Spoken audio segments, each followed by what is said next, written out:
Hey guys, can you all see me?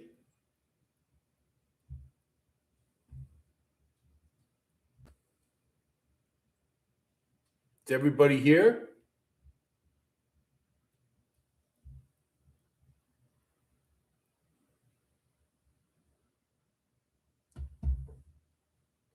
Hi guys.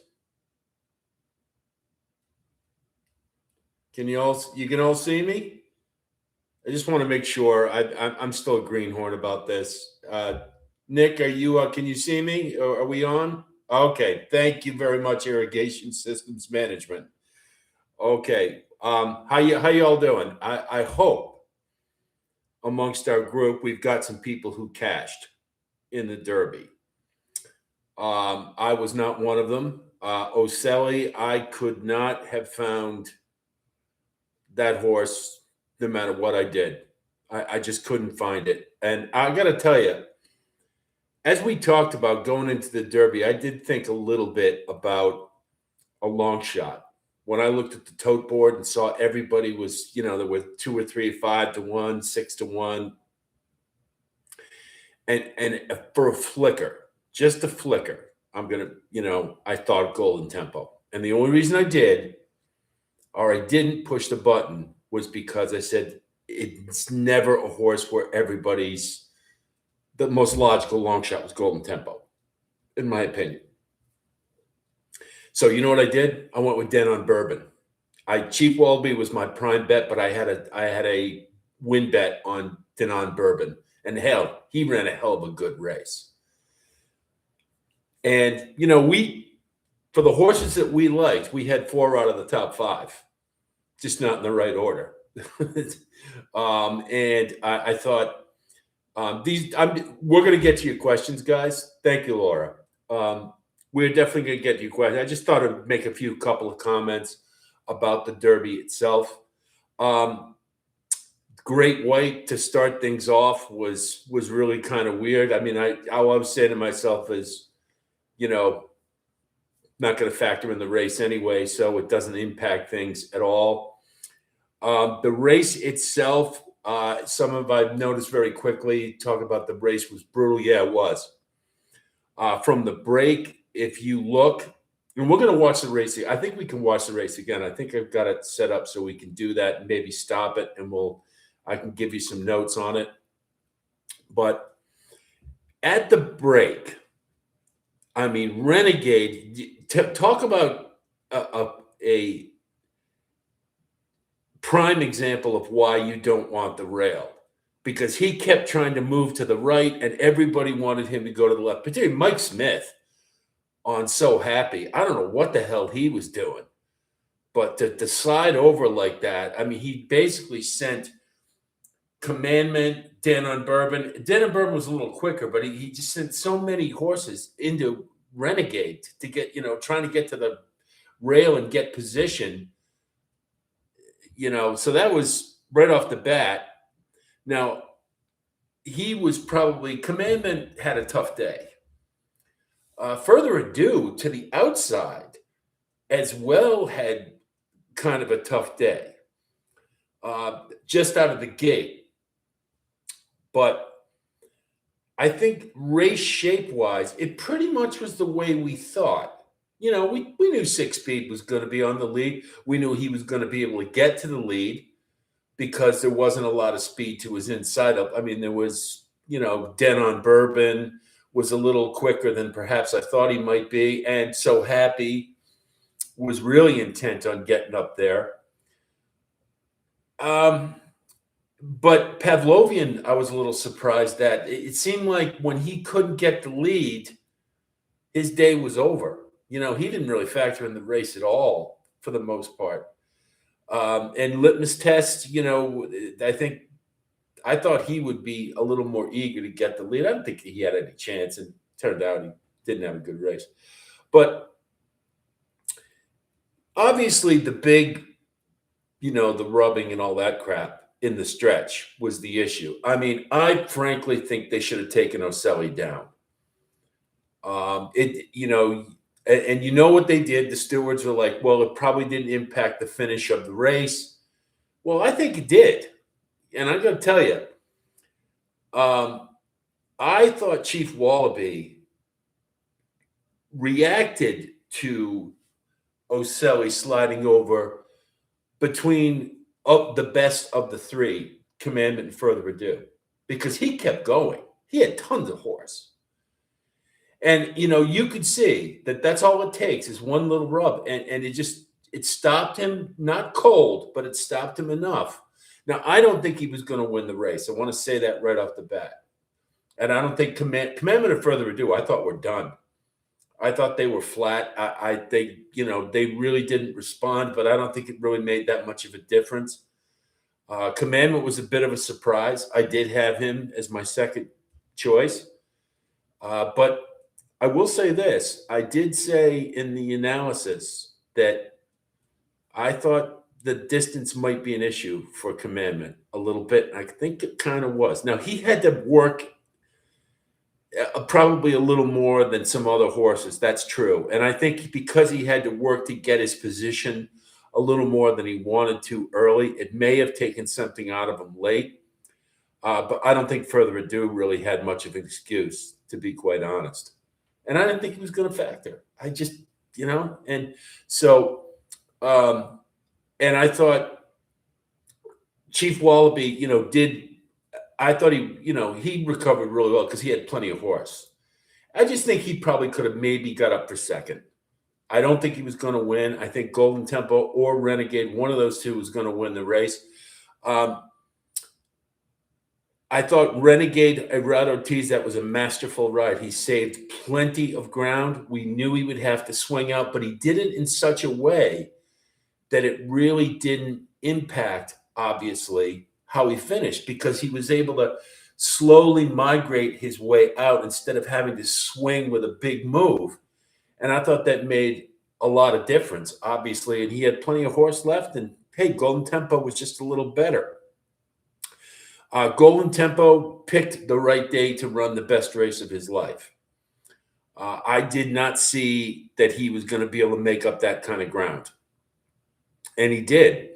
And, one thing we had to say is we did call it. He had the highest genetic strength value score of anybody in the field, and he was bred for the Derby. And I'm kicking myself now because I kept saying that.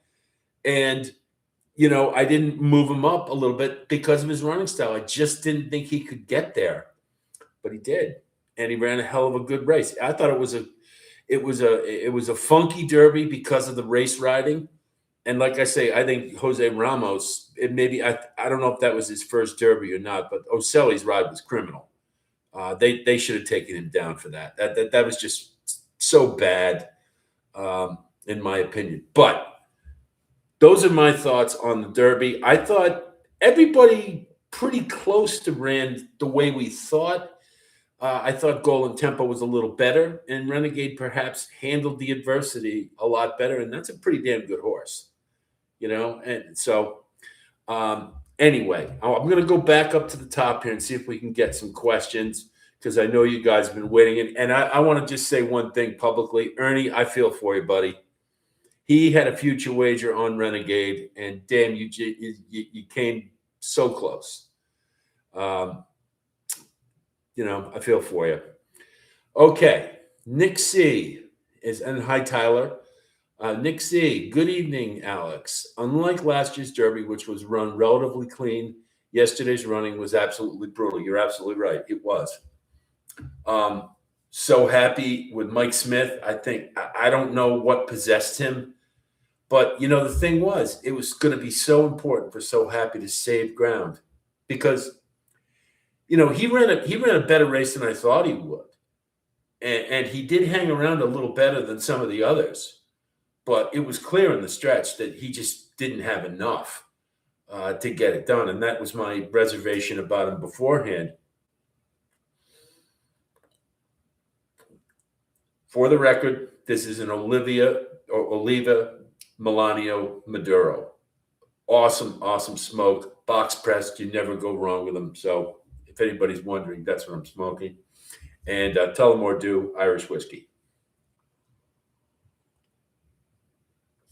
So, yeah, Nick, it was a tough Derby. It happens every year. There's always a horse who's a hard luck horse. This year, I don't want to say Chief Wallaby was necessarily a hard luck horse because he did respond to it and he ran a really good race, but it maybe knocked him from fourth to, because he was still coming, to maybe he could have got second. It's possible. We'll never know. But I thought Den on Bourbon, hey, we thought he was the real thing, and he was. And tell you, the top of the stretch, I was like, holy shit, he just might do it. Well, the others had other ideas, but I thought he ran a great race. The pace was the way we thought it was going to be, right? We said 46 and change, about 110, 111. The opening quarter was a little quick, and I think maybe that's what did in Den on Bourbon. He might have had a little bit more left, but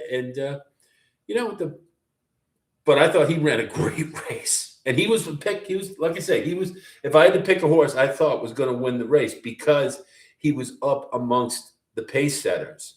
That's where I thought the race was going to be won, because there were so many late runners, and well, I was wrong on that. The best advice was to take a stand after I finished handicapping. I was convinced Renegade was my Derby pick, even though he drew the one post. I think the post made a difference. Yeah, but I tell you what, he responded really well to it, Irrigation. I'm sorry, I don't have you. I'd like to call you by your name if you want to drop that in the. It seems or ISM, I guess I can call you ism. I thought Renegade ran a fantastic race. He probably was the best horse on the day, given the hand he was dealt, and the problems he had early on from all those horses sliding in. I agree the race was brutal. I was watching Renegade, and I thought he was going to be pushed into the rail. Yeah, it was pretty tough. Okay. Glad I played the exacta wheel with Renegade in second. Good for you, John. If you made money, you cashed, was the good call. Nina, I'm sorry. Thank you. I will call you that from now on.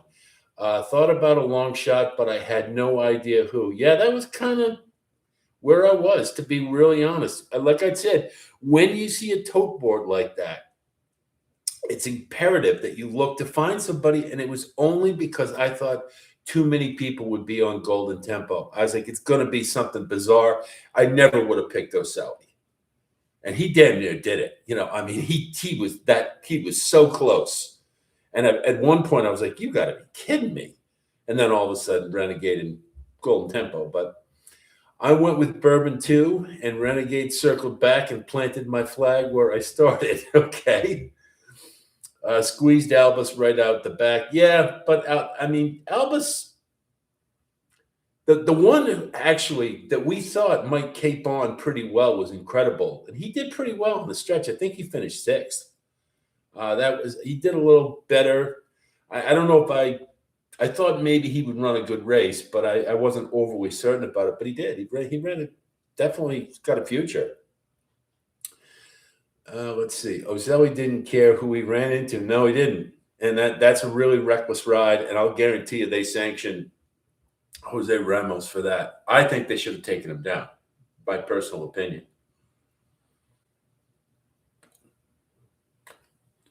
The Chief did run a really good race. You know what he did? You know what I will say, though? I think they kept him back a little too long. I think he should have moved sooner. It almost feels to me like in watching it, I was kind of thinking he was waiting for Further Ado to move, because he had Commander behind him, I believe. And I think that he should have been on that horse and to get him into position a little sooner. I've watched the race several times, and I keep go. Come on, you got to go, and he didn't. So Happy took a lot of action, but thanks to what you provided us with, I was calm, never sent my money. Thank you, Laura. Yeah, I just didn't think. I think he reminded me a couple years ago of Stronghold, who won the Santa Anita Derby, and I threw him out. I knew he wasn't gonna. He didn't have enough. And and in when Stronghold ran in the Derby, I think it was the year Mage won it, if I'm not mistaken. It might have been 2024 when Mystic Dan.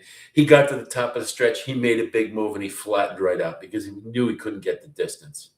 So, well, that's good. I'm glad I didn't have him in my mix at all. Let's see.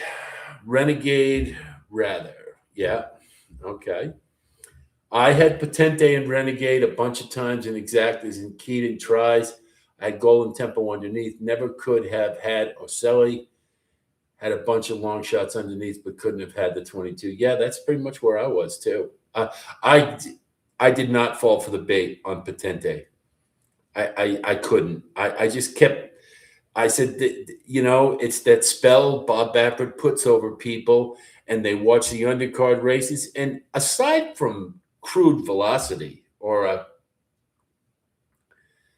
the rest of his runners, I mean, Imagination was pretty good, but the rest of them, Cornucopian, he got going way too late in that race. And early on, Baffert had quite a few horses, and they didn't do anything. You got to have the horse. Bob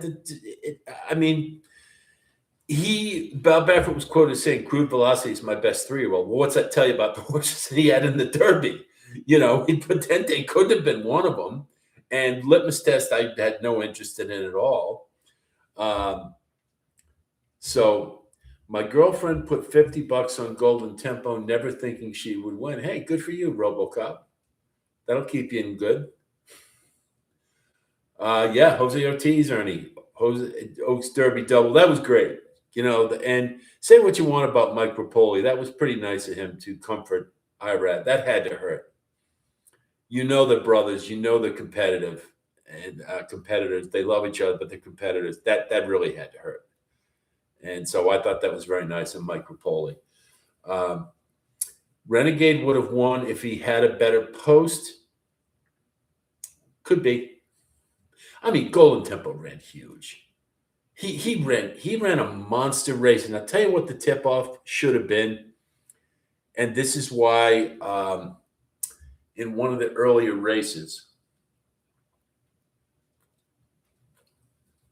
there was a horse running for Claiborne Farm.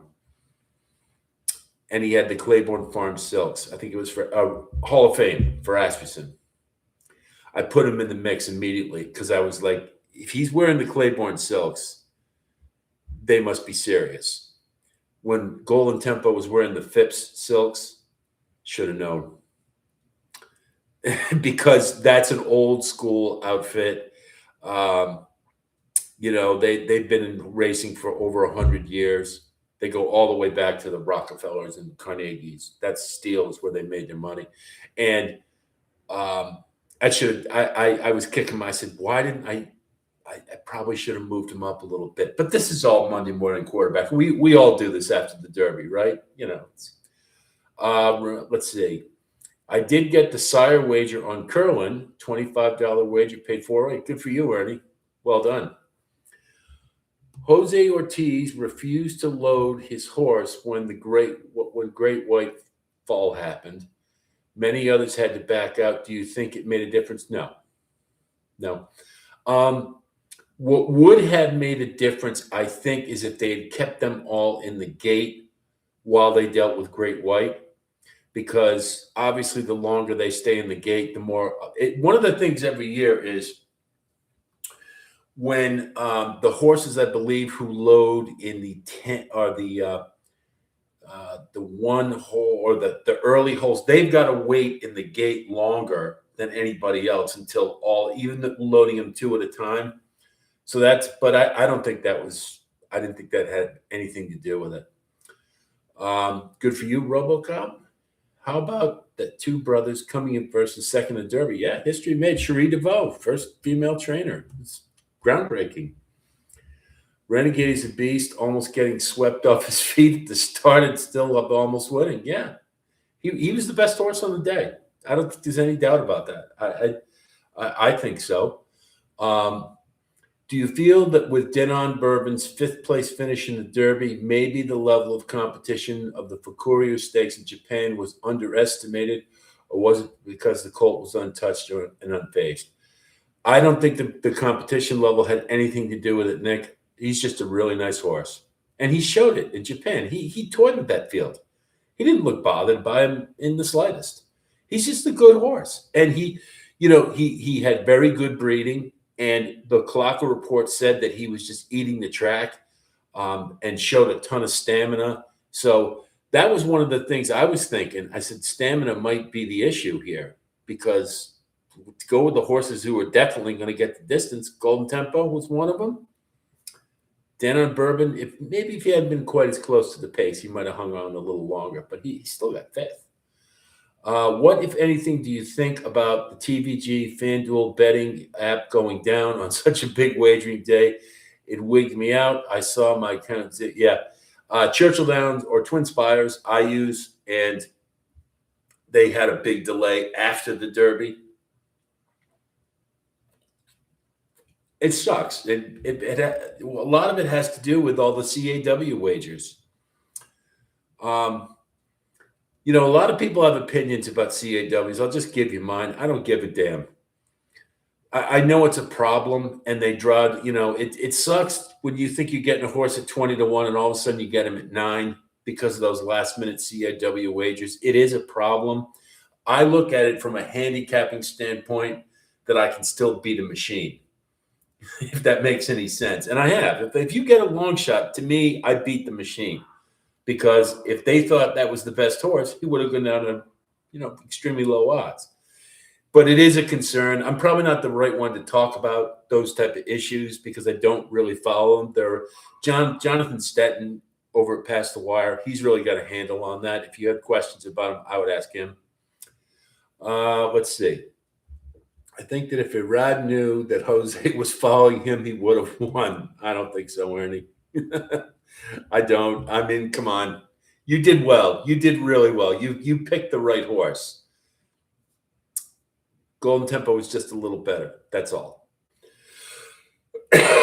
Great Oaks Day. Thank you for your input. Well, you're very welcome, Vale. Good to see you. I made a couple of nice scores. The 2-day pick 3. Nice. And the turf pick 4. Good for you, Stephen. I was getting murdered early, and Friday I was getting murdered early, and I got out with a late pick 3, and Chad Brown was ice cold. He was on Oaks Day until he won the Oaks. Saturday was my main betting day, and I'll tell you, I did okay. I had a couple of winners. But when Bullard got slammed by Prater, that was kind of like Bullard would have won that race. You saw how much horse he had left if you watched it, and just that I think they should have DQ'd Prater, but they didn't. Life goes on. That horse, that kind of set it up for me. When I didn't get the long shot, I was like, all right, this might be one of those days, and it kind of was. I did okay, but not great. I would have had the super high 5 if they take down all Sally. Cannot believe they did not even Sally. They did not even have an inquiry or rejection. Hey, that would have been a hell of a score, Tony. That would have been a hell of a good score. Yeah, I feel for you. When that kind of crap happens, it's nobody's happy about it.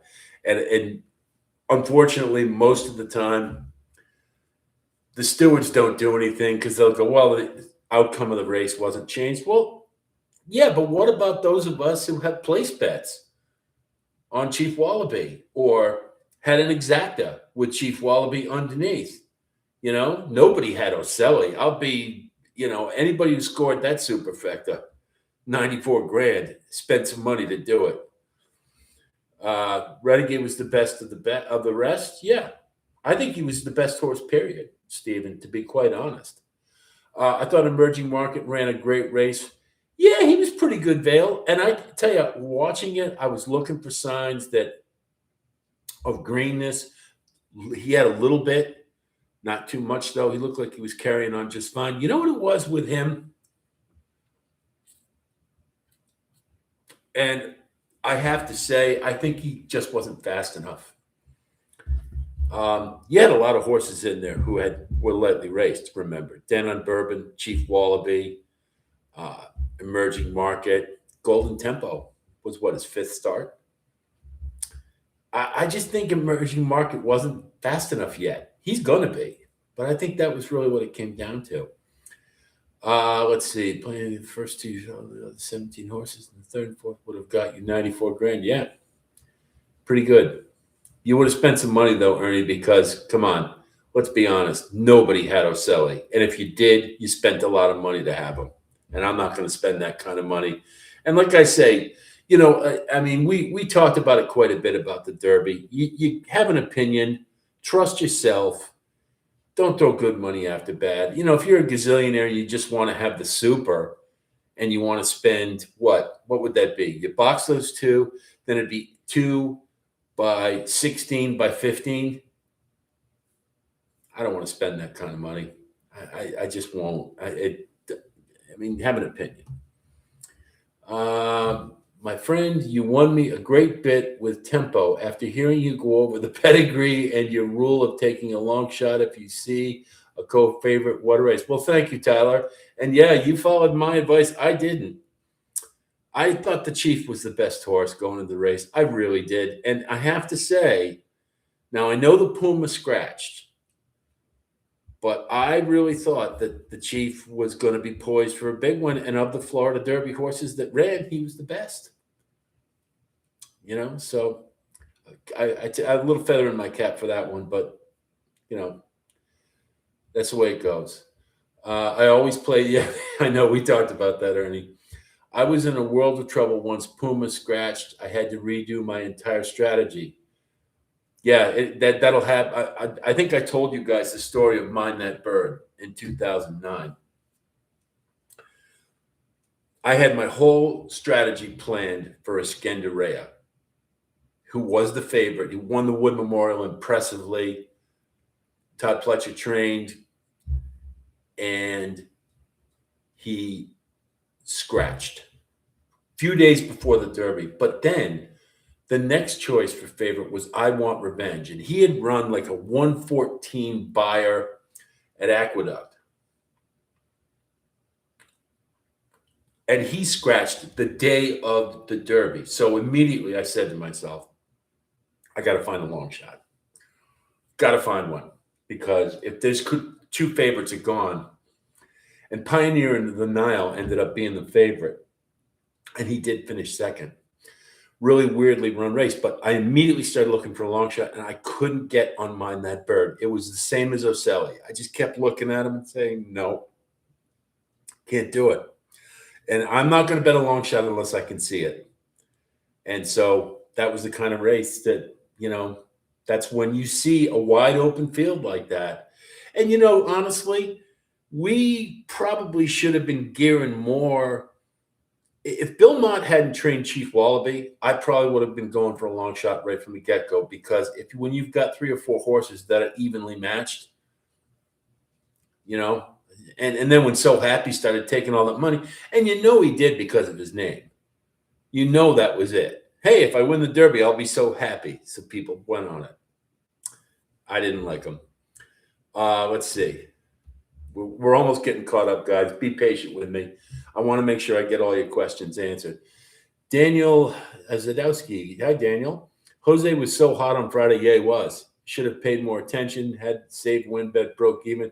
Had Tempo second with Wallaby, Commandment, and Renegade. Tempo, bigger horse, longer strides. Yeah.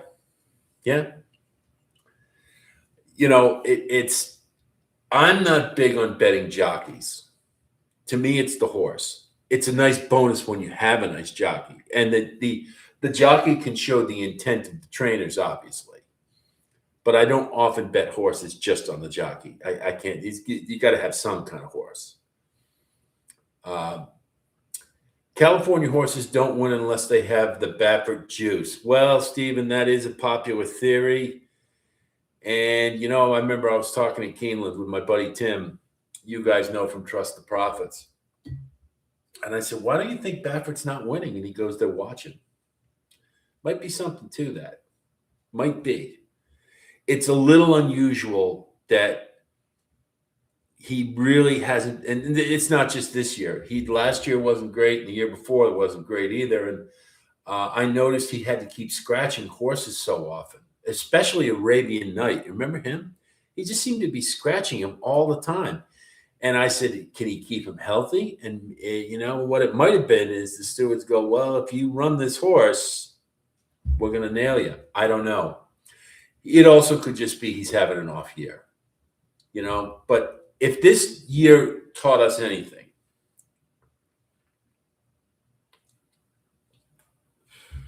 and I harped on this a ton of times, don't bet a horse just because Bob Baffert trains him.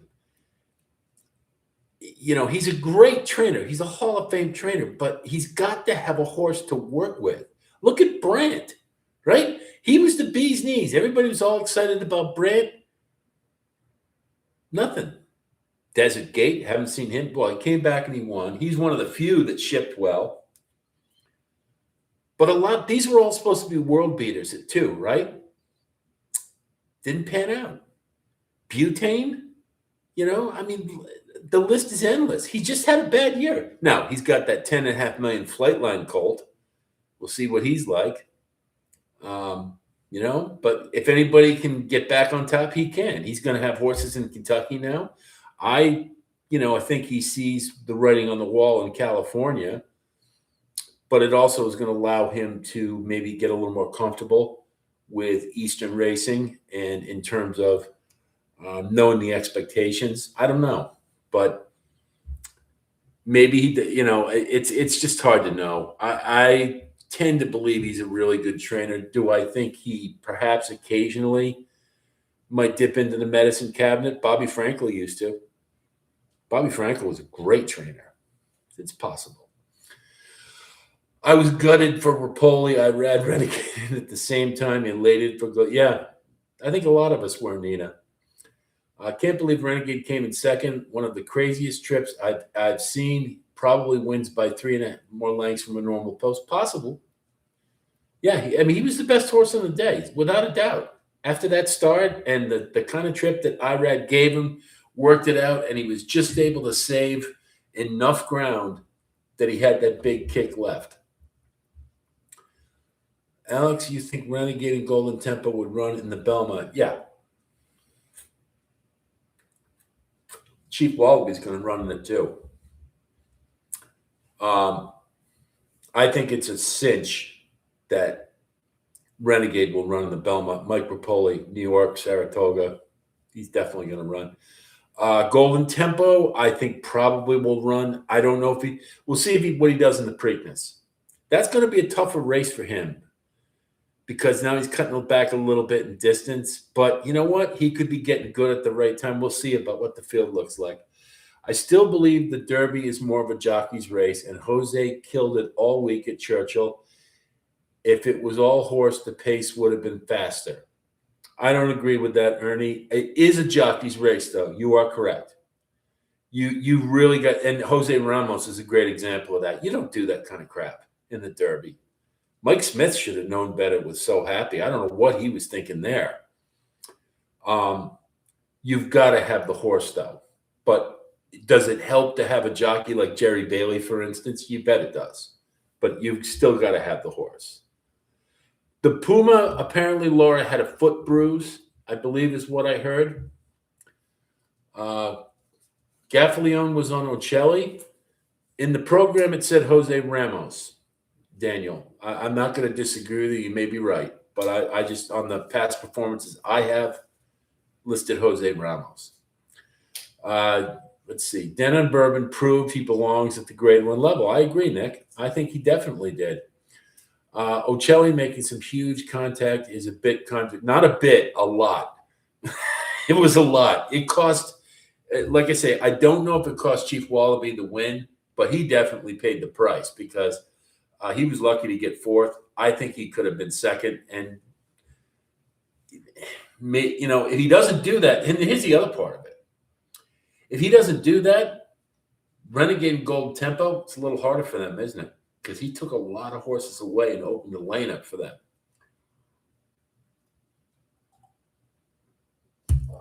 Yeah, the CAWs do lose, Nina, but the algorithm sets it up so they always win. They just maybe don't win as much as they could have. Would have liked to see Great White run. Oh, good for your wife, Kenny. That makes it keeps things happy for you, I'm sure. Let's see. Okay, and let's see. Now we're getting caught up here. Okay, let's see. I'm sorry, guys. I'm still, and like I said, I'm still kind of a greenhorn. I'm still getting used to this. Let's see. T.O. Elvis went from 12 to 1 to 5. Yeah, right, Laura. Yeah, and I'll tell you, that horse. If you got him at 5 to 1, that still was a steal. He beat that field like a rented mule. I mean, those are good horses too, really good, and he blew right by them. Pretty impressive. I think Great White got scared from the roar of the crowd. I got 3 races at a piece of the Derby. Got the exacta on Crude Velocity and Englishman, and the other stark contrast to win. Good for you, RoboCup. I had that one too. I had the exacta with Crude Velocity, though. Hey, my Stop the Car pick, though, he ran a pretty damn good race. And like I said, Bullard really broke my heart. That horse should have won. Damn that Prater. He cut right across and ruined it. After today, I'm ahead for the weekend, so I'm okay. Good for you, Ernie. And Start Cry Mama underneath. Yeah, I had that Robo. And I gave that one out in the pick 5 too. 81 watching. Give a like. He's awesome. Thank you, Vale. If you don't mind, guys, please like this. It does help me. If the Chief fires at Belmont, he will be a beast. Yeah, I think so too, Ernie. I really like that horse. I knew if you got nothing else from the stuff we talked about, the elements of handicapping, there's a lot of information in it, but one thing that should never be overlooked is trainer intent. Some trainers have very specific MOs, and Bill Mott is one of them. He points to races, and I don't know how many times I said that Florida Derby, that's not an indication of what that horse can do. I'll guarantee you he's going to run better. And he ran a peak effort in the Derby, without a doubt. Chad Brown is another one. He points to races. So when you know that, if you look down the line, he's getting a horse ready. Good Magic was the first example of it. Won the Breeders' Cup Juvenile, finished second in the Derby. But we all knew the preps weren't going to be an indication of what that horse has because Chad Brown's building him up to it. Emerging market with only 2 starts, really couldn't do what he did with Always a Runner, even though she had the same setup. But that's not ideal for them. He likes to take his time and build for races. So when you know that, when you handicap a Chad Brown or a Bill Mott, for years, I think I've said it before, Bill Mott second off the layoff because you knew that first race was not going to be a good effort because he was just tuning the horse up, getting them to a better race down the line. Let's see. Okay. I can't believe Ways and Means and Knightsbridge both lost in that fashion as well. Both weren't even close. Well, I have to say I made Ways and Means my best bet, but then I remembered what that horse was like. And she's got a real problem finishing sometimes. Knightsbridge, you know what it was to me? I wasn't high on Knightsbridge, and I did try to beat him, and the reason being with Cornucopian, he wasn't beating anything in Florida. And how many times have I said it? You don't pick horses who have it easy when they step up in class. That's a nice horse. He's a nice horse, but I just thought, he's really facing a tough group now. Let's see what kind of stones he has. And back to the drawing board with him. I wouldn't give up on him, though. I frequently play a super like John Stetton taught me, turning it into an exacta. And I know John does that. I respect John Stetton very much, very much. We do differ on betting strategy in that one regard because I'm a little prouder, I guess. I haven't been doing it as long as John has. John grew up at Saratoga. He's been doing it a long time. I firmly believe you can cut down your ticket size by being smart. Not to say that John is not. John is very smart. John gave out Trendsetter at 32-1. He knows what he's doing. He gave out Yellow Card, by the way, too, as his play of the day, who won yesterday.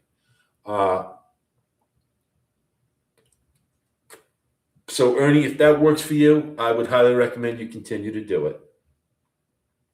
You know what? A Brewer weekend, Flavien Prat, he went 0 for 13. It happens. You know, they made a big deal. I want to say something. They made a big deal about Flavien Prat being in the Superfecta and the Derby 6 out of 8 times or whatever. But I got to tell you something. I remember specifically when Mage won the Derby in 2023. Flavien Prat was on my horse, Angel of Empire.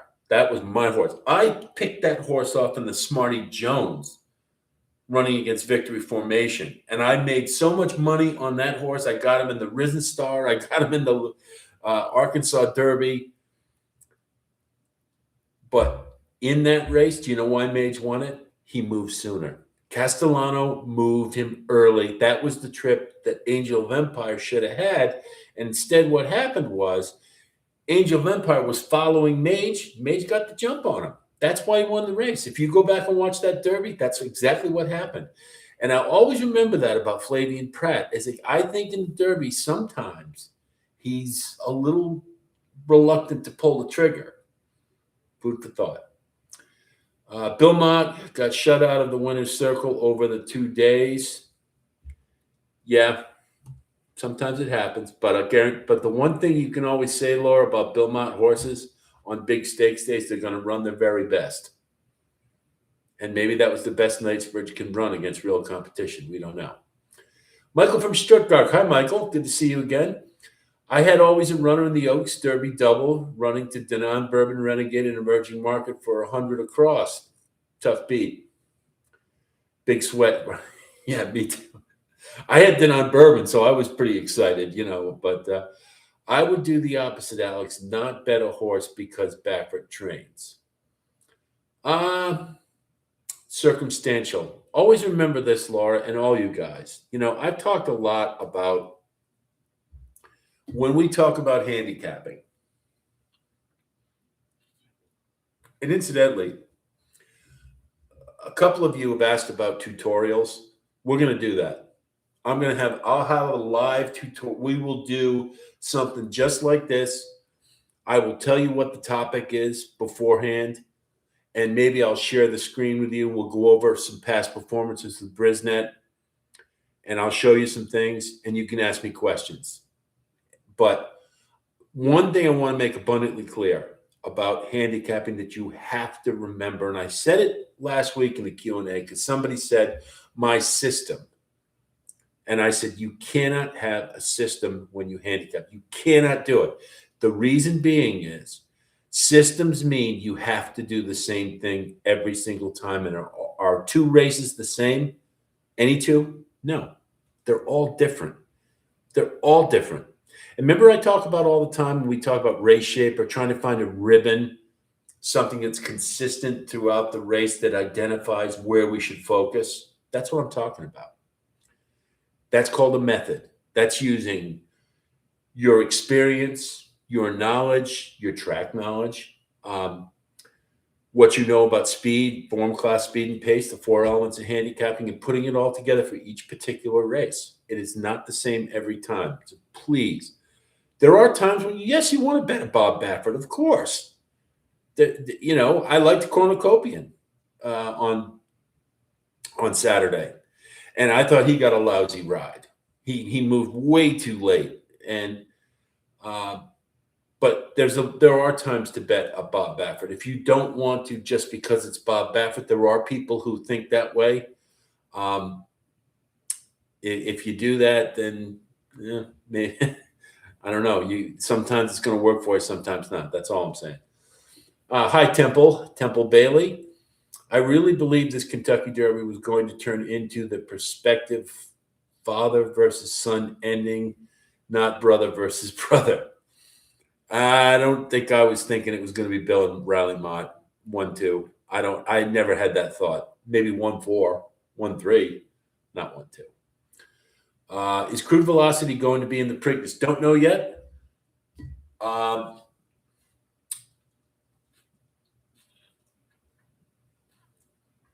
It was a really nice effort on Saturday, but don't forget that was one turn. I'm not to say he can't stretch out. Bob Baffert being who he is, he may very well do it. We'll have to see. Nice to catch this live. Love your channel. Well, thank you, artiste. Oh, David Barista. Yes, David. Been a while. Good to see you. Oh, by the way, guys, check out David's artwork. He does some great thoroughbred stuff. Really impressive. Perfect for your walls. Good stuff. Let's see. I don't know Cherie DeVoe, but she came across me as a highly intelligent. Well, yes, of course she is. She's a hell of a good trainer. She's a Hall of Famer. She's going to be a Hall of Famer without a doubt. She's only been at this on her own for like 3 or 4 years, and she's already won the Derby. She's won some Breeders' Cup races. She Feels Pretty is probably her best horse up until Golden Tempo. She's a great trainer. She was going to med school and ended up assistant for Chad. Yeah. And, Chad Brown was a trainer for Carl Nafsker, who won the Derby twice, Unbridled and Street Sense. So he passed it on to Chad. And Carl Nafsker was big on pointing to races too. So I'm not, I'm sure Cherie DeVoe, that's something in her MO as well. Any impressions from Oaks Day? I had stopped the car to show. Good for you, Vale. I like Stop the Car. I picked him on top. Any impressions from Oaks Day?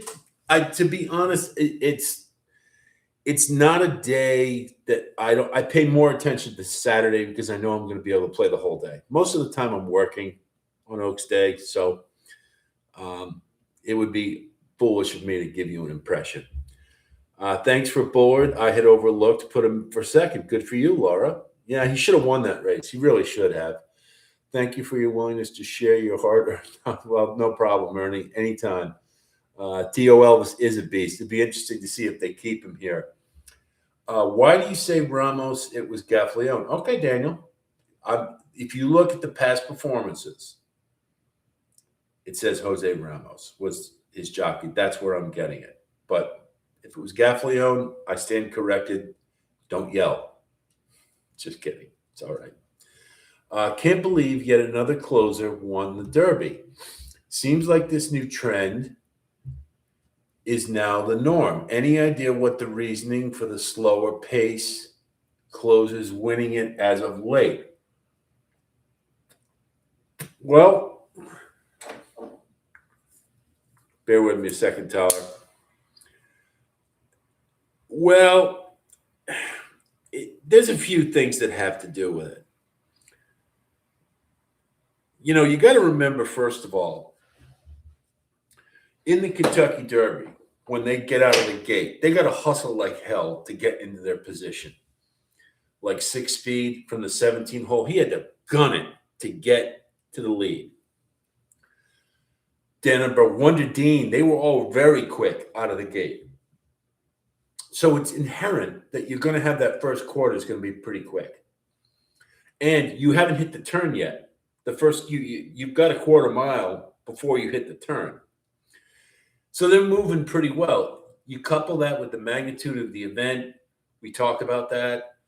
150,000 screaming people, 20 horses. So the pace is always going to be quick. Now, I did say it was going to be 46 and change, 110, 111, somewhere in there. And that's what it was. That's above average. One thing I would say, Golden Tempo was bred for the distance. Renegades bred for the distance.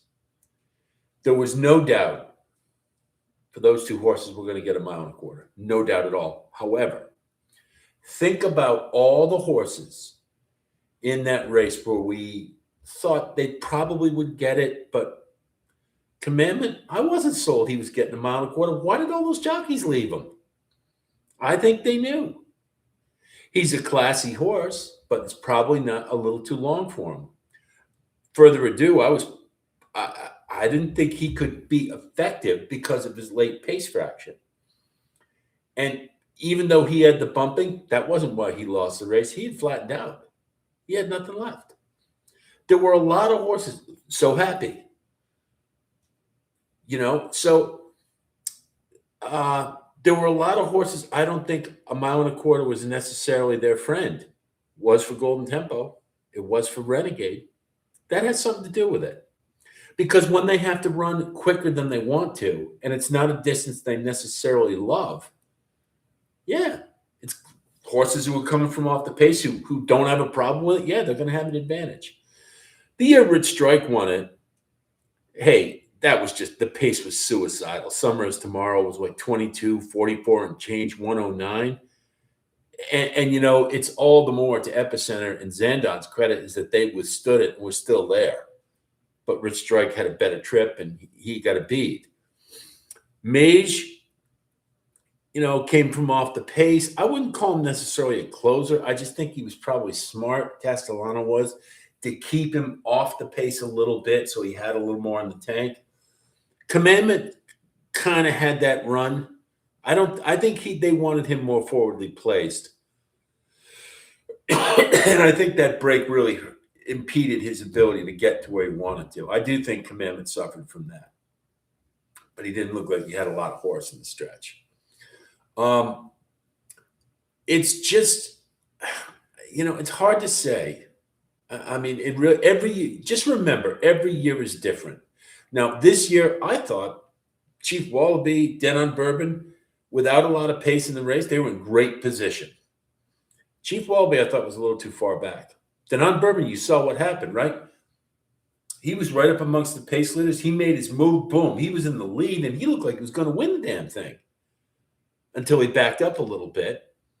That may have more to do with class. Every year is different.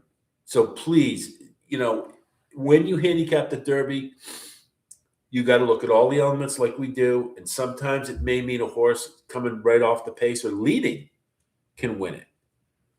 Every year is different. That's all I would say. I don't really have a theory. It just happens to be the last couple of years. I would say that. Okay, let's see. I had them both Trend Center and Yellow Card. Good for you, Temple. Nice handicapping. I had Matt Mott and both Bafferts, and Tio Elvis killed me. Yeah, it happens. Well, you sure you can cut down a ticket in a normal race, but the Derby is a different animal? Fair enough, Ernie. That's okay. I just won't do it. I'm proud. That's all it is. If you want to do it, I'm more power to you. Stark contrast in the Englishman will have good careers. Yeah, I think so. I'm more impressed with Stark contrast than Englishman. Englishman, I think he really didn't run against anybody. And when you step up in a class like that and you back up, we'll see. I watched you, Stetton, and Gio. It has helped me a lot. Good, Daniel. Yeah, they're friends of mine. Gio and I have had some nice discussions, and he's been very kind to me on his channel, which I appreciate. Yes, Gio is he's the real thing. He's been doing this a long time. He knows what he's doing. This was an impossible hypothetical question to ask, but based on what you saw yesterday with pace, race shape, etc., how do you think the Puma would have fared? Well, I got to tell you, now, I know we have a lot of Puma fans, and I respect it. The Puma is a really nice horse. I did not think he was going to have a good Derby, and I'm going to tell you why. I did mention I thought running in 4 races, I think he probably peaked at the Florida Derby. And don't forget, if they were really sold on him as a Derby horse, I don't think he would have run in the Florida Derby because he didn't have to. I think they saw another way to pick up another check to ensure that if he bombed out in the Derby, he still had some pedigree, some good races for stallion purposes. He looked to me like a horse. I don't know how many times I said it, but the Tampa Derby, he won it, but they were getting to him. And I know he was wide and all of that. Florida Derby, they did get to him. I was really questioning whether he was going to get a mile and a quarter. Now, if you consider that Commandment, now he had a couple of issues, but Commandment, maybe a mile and a quarter is not his ideal distance, and he beat the Puma. There you go. But I thought Commandment would have done a little better. I thought he was classy enough, and he's handled traffic before, but he didn't do the greatest job of it in the Kentucky Derby. But I don't think that's why I lost. I just don't think he had enough horse. That's what it came down to. Okay, let me take a look. I'm such a technical greenhorn. Okay, let me see what I got here. Let's see. I'm trying to back up a little bit so I can get these. Okay. That Japanese horse was a monster beating Cornucopian. Yeah. T.O. Elvis. And it's not to Elvis, it's T.O. Elvis, by the way. Breeding is number one. That's why I've been on Renegade since everyone else was on Paladin. Fair enough, Ernie. Good call. Chad Brown worked on Frankel and McGahee, not Napsker. I don't know about that one. I'm pretty sure he worked for Carl Napsker. I think he did work for Bobby Frankel too. Fair enough. I won't go to the wall on that one. If you have better knowledge of that, then I'll take your word for it. But he does plan for races. He points. Okay, that's an excellent question. I thought Javier would have been in the pick. I don't think so. I was going to use the Puma. I was. I just didn't think he was going to get the distance. Alex, I think the large crowd and sound made some horses skittish at the gate. Yes. True. It does every year. It's just such a monumental event. One of your rules was when you see horses buying for favoritism, bet a long shot, you might have broken your own rule. You're right, Bitcoin. That's correct. I tried. I just really liked the Chief. That's what it came down to. And I think I was right. I think the Chief ran a great race. I couldn't go against him. I did with Epicenter. I took Rich Strike, but this time I just couldn't get it all the way. But it is a rule I do follow. And yeah, maybe I broke my own rule. You're right. Shame on you. Okay, let's see. Michael from Stuttgart. Knowing the Silk's choice of Golden Tempo meant the connections knew he was sitting on a big race tells me you're a big-time human condition handicapper. That's why you're so adamant you can beat the machine. Well, maybe, Michael. It's human nature, though, isn't it? To think, well, these syndicates, right? You know, the St. Elias, Rapoli, Madiket, they, you know, when you see on the big days, when I saw the Phipps Silks, I was like, you know, that should say something because that's a big time. But it was a minor thing. It still has to be the horse, right? You can't bet just on that. It's just a little thing in conjunction with everything else. But yes, I do believe you can beat machine, and I have. You all have. When you pick a long shot, you beat the machine. It can be done. Getting into the Q&A late, I am very inexperienced handicap. Oh, hi, Leslie. Leslie emailed me, and she had Golden Tempo. Good for you. I'm a very inexperienced handicapper and trying to learn a little bit about it. I just want to say I totally enjoyed your Elements of Handicap. Well, thank you, Leslie. I appreciate that. Like I was telling these guys, Leslie, and that we're going to have some tutorials. We're going to do some live Q&As. I'll go over the past performances. I'll teach you some things. You'll know in advance what the subject is, so you can be prepared with questions. And we're definitely going to do more of this. Maybe we'll make that a Sunday night thing. because I like this time. This is a good time for me. I think we're all relaxed. You know, we don't have races to think about because we bet on Saturday. So maybe we can do tutorials. Maybe that's what we'll do. I'll think about it, and I'll definitely keep you guys apprised. But I'm glad you liked what you've seen so far, Leslie. Next two races are not typical for deep closers. That's correct. And the Preakness in particular, Puma was fishy, unfortunately. Might have been. Might have been. I like Romero Restrepo, though. Crude velocity is going to be good. He already is. Michael, he's the real thing. I don't think crude velocity will last long. Well, we'll see. You just, it's that Bob Baffert thing with you, Laura, isn't it?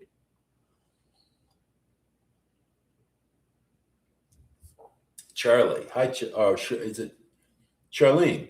Okay. My concern is those cracked heels when both horses won with special shoes. Odd that both horses had the Ortiz brothers just to believe it or not. Yeah. They were the two with quarter cracks. It just, you know, now I'm not an expert on quarter cracks, but I will say this. What I've heard a quarter crack is you can run on it, obviously, right? It has to do, it's kind of like breaking a nail. You know, sometimes it's a hangnail, painful. Sometimes it isn't. It just happened to be that way. That's all it was. Commandment was my number 2 horse. Me too, Ernie. I had the Chief, and Commandment was number 2. Let's see. This damn thing. I'm so sorry, guys. I'm not very good with these. Maybe it's because I have big hands. Ian Wilkes worked for NASCAR. Yes, he did. That's correct.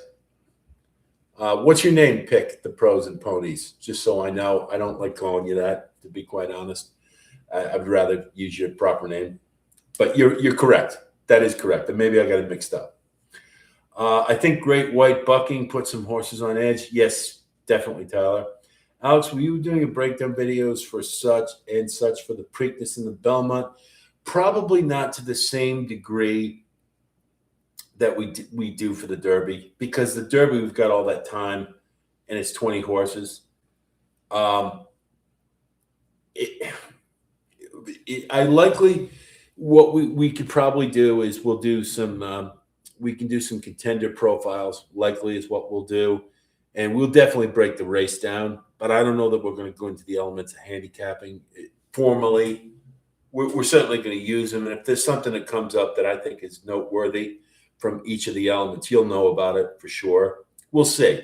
The Preakness is usually such a letdown after the Derby. The fields have been shitty, pardon my English, for the last couple of years, and it's just not the marquee event. If they move it, hopefully it will become a big race again. But right now, that Bill Mott won't run in it. You know. Alex, did you ever think Golden Tempo could win? Yeah, I thought he had a shot. I just thought he'd be too far back and have too much to do, because that's what had been happening in the Risen Star and Louisiana Derby. He was running the same race from his maiden to all the way through. He did them all the same. He's way at the back, and that usually is death. And I know the distance is longer, but when you keep relying on having a big kick, usually there comes a point where you run out of it doesn't work for you. Now, what I will say is I think Golden Tempo ran a peak effort. You have to credit Cherie DeVoe to that. I think perhaps the Louisiana Derby was the prelude, because he ran better in that race, and we talked about that. And maybe he just finally put it all together. I always thought he could win the race. I just didn't think he would win it. I was going to use the Puma, but never further ado. Me too, Ernie. I had Trendsetter because I watched John Stead's show. Yeah, he did. John's pretty good. He can definitely spot a long shot. He's one of the best. Okay, let's see. Not gonna lie, I'm salty in my heart.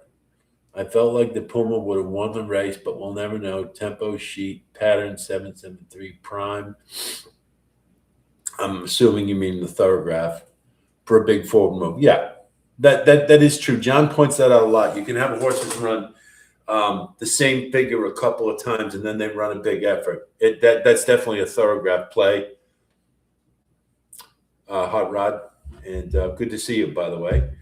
I am watching Los Al. Okay, Nina, but this is a good time. Okay. Let's see. After Derby Day, I was exhausted like I was at the gym. It can be that way. It's a long day. There's 14 races. I mean, I personally, to be very honest, after the Derby, I did not watch the last two races. I just was like, I've had it. It's a long day. In my opinion, Cherie needs to keep that horse at least 9 furlongs. I think you're going to get your wish, Hot Rod. I don't think that horse will ever run at a mile unless they're trying to sharpen him up. And then, if I ever see Golden Tempo running at a mile, I bet against him all day long. Because then I know the intent is we're trying to sharpen him up. Because that's not a distance he wants to run. He wants to run classic distances. As we said in the Elements of Handicapping, that's what he's bred for. His pedigree screams it. It was just his running style that I couldn't get behind. Let's see. Don't forget the Preakness is at Laurel this year. May not play the same as Pimlico. That's right. You're absolutely right, Lauren. We will be looking into that. I've always wanted to go to Laurel. I get a good feeling about that track, and it's not going to be around much longer. So maybe I'll go to the Preakness this year. If I do, you guys will know. Good thing that Renegade isn't a deep closer. He really isn't. I mean, he was sort of forced to be because of the rail. He's more of a mid-pack late. You know, he does come late, but he's not a stone closer like Golden Tempo. Cracked heels, not okay. Fair enough. I'd heard, yes, they are. I know that. I had heard. I had heard the term quarter crack. Okay, JD. And let's see. Thanks for the input, by the way. I appreciate it. Let's see. Nina, thank you, Alex. I need to improve handicapping, especially pace and betting strategy. You are very helpful. Thank you very much, Nina. I appreciate that. That's the idea. That's what we try to do here is, you know, I don't know it all, but I know enough. And I've been doing this a long time. I try to pass on some stuff that maybe you haven't thought of before. In your eyes, who was the most impressive horse across the board yesterday? Crude Velocity was pretty good, but T.O. Elvis, kind of hard to go against. That was a pretty premium effort. Derby Oaks was exhausting for me too. Emotional roller coaster for sure. My neighbors are convinced I am nuts now for sure. Shouting and carrying on. Hey, who cares, right? We all get that way in horse racing. I do it all too. I've sat alone and been screaming at the TV. Solitude Dude is my dude for the mile. I like that horse a lot. I really was hoping he'd be in the Pat Day Mile. Might have been a different race if he had been, because that horse is he may be, of all the 3-year-olds, he may be the best. I really like that horse a lot. I'm glad the connections listen to Mike. Stark contrast may be the goods. Oh, on turf, yeah, I like him a lot. All you had to do was see that his first start of the year in the Eddie Logan, he destroyed that field. He wasn't even trying. Alex, thank you so much. I felt totally prepared for the Derby. You saved me money for sure. So much, everyone. Oh, well, thank you, Laura. It's a labor of love, I promise you. But I do thank you. That's very kind of you, and that's what I love about you guys. You do make my life. It is at times it's a lot of work, but the support I get, I really appreciate it very much. So thank you. That's very kind of you. I have to thank you, Alex, for pointing Solitude Dude to me. Oh, he's a monster. I love that horse. Woody Stevens, forget it. If he's in the Woody Stevens, that race is over. I backed Wallaby big time as well. Seeing him get jammed up with the traffic, then for him to clear it and still coming screaming up the inside was great. He's a great. He is. He you saw that Further Ado and Commandment had the same problem, and they basically were stopped. I mean, I think they had it at that point anyway. Chief kept going. That's why I liked him. Solitude Dude will run in the Woody Stevens at Saratoga Belmont Day. You know that for sure, JD?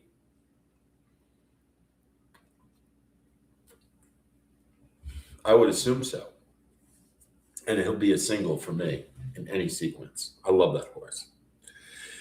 The Pat Day Mile could have been, you had Soldier and Diplomat, Solitude Dude, Nearly. I mean, it was a good race, but it could have been just star-studded. To me, it was a little anticlimactic, to be quite honest with you. I'll give it a few more minutes if you guys have anything else, any questions or whatnot. What did you make of the Kentucky Oaks? Prom Queen didn't run well. Yeah, Brad Cox has not been doing well in the Oaks. Remember Wet Paint? I mean, I'm not a good. I'd be very honest with you that I'm much better at the Derby than I am at the Oaks. But yeah, he just seemed she seemed kind of flat. It was kind of a weird race. I mean, she just really wasn't picking up her feet. Hard to know. Let's see. Burnham Square is, yes, he is. I like Burnham Square. I loved Burnham Square last year as a horse. I loved him. I had him in the Holy Bull. I had him in the Bluegrass. And he ran an underappreciated Derby. If you go back and watch that Derby from last year, he was very good.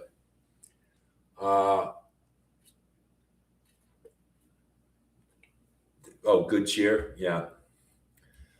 Prom Queen had a brutal trip. Look for her in the Acorn to perform way better. Hope so.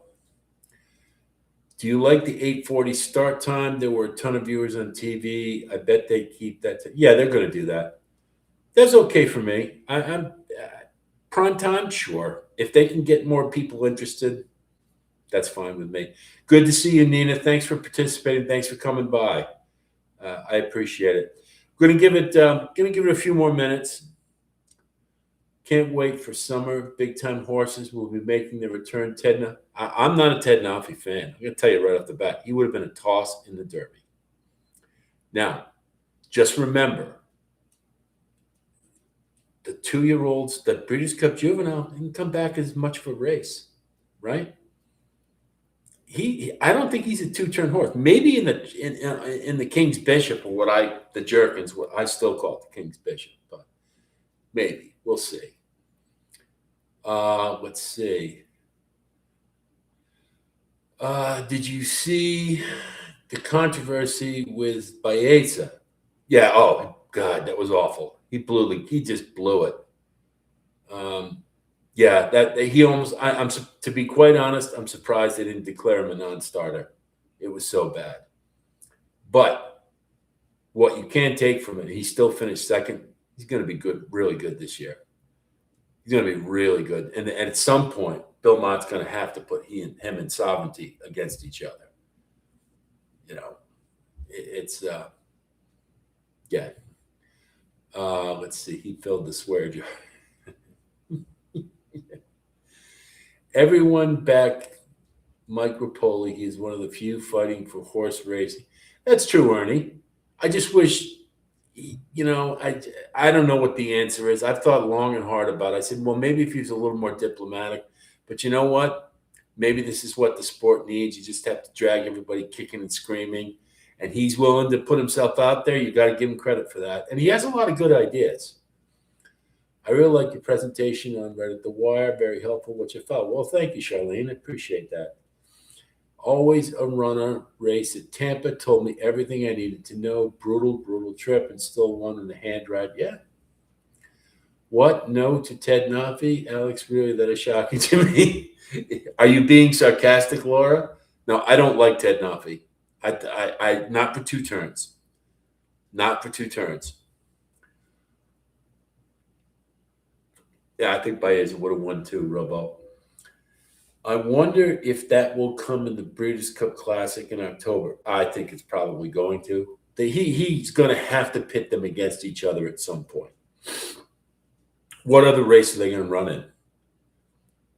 I mean, if Baeza keeps on the way he is and Sovereignty does, then they're going to be in the Breeders' Cup Classic.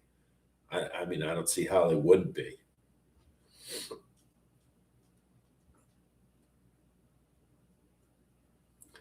Alex, what are some tracks that you've been to in person? Okay. I have been to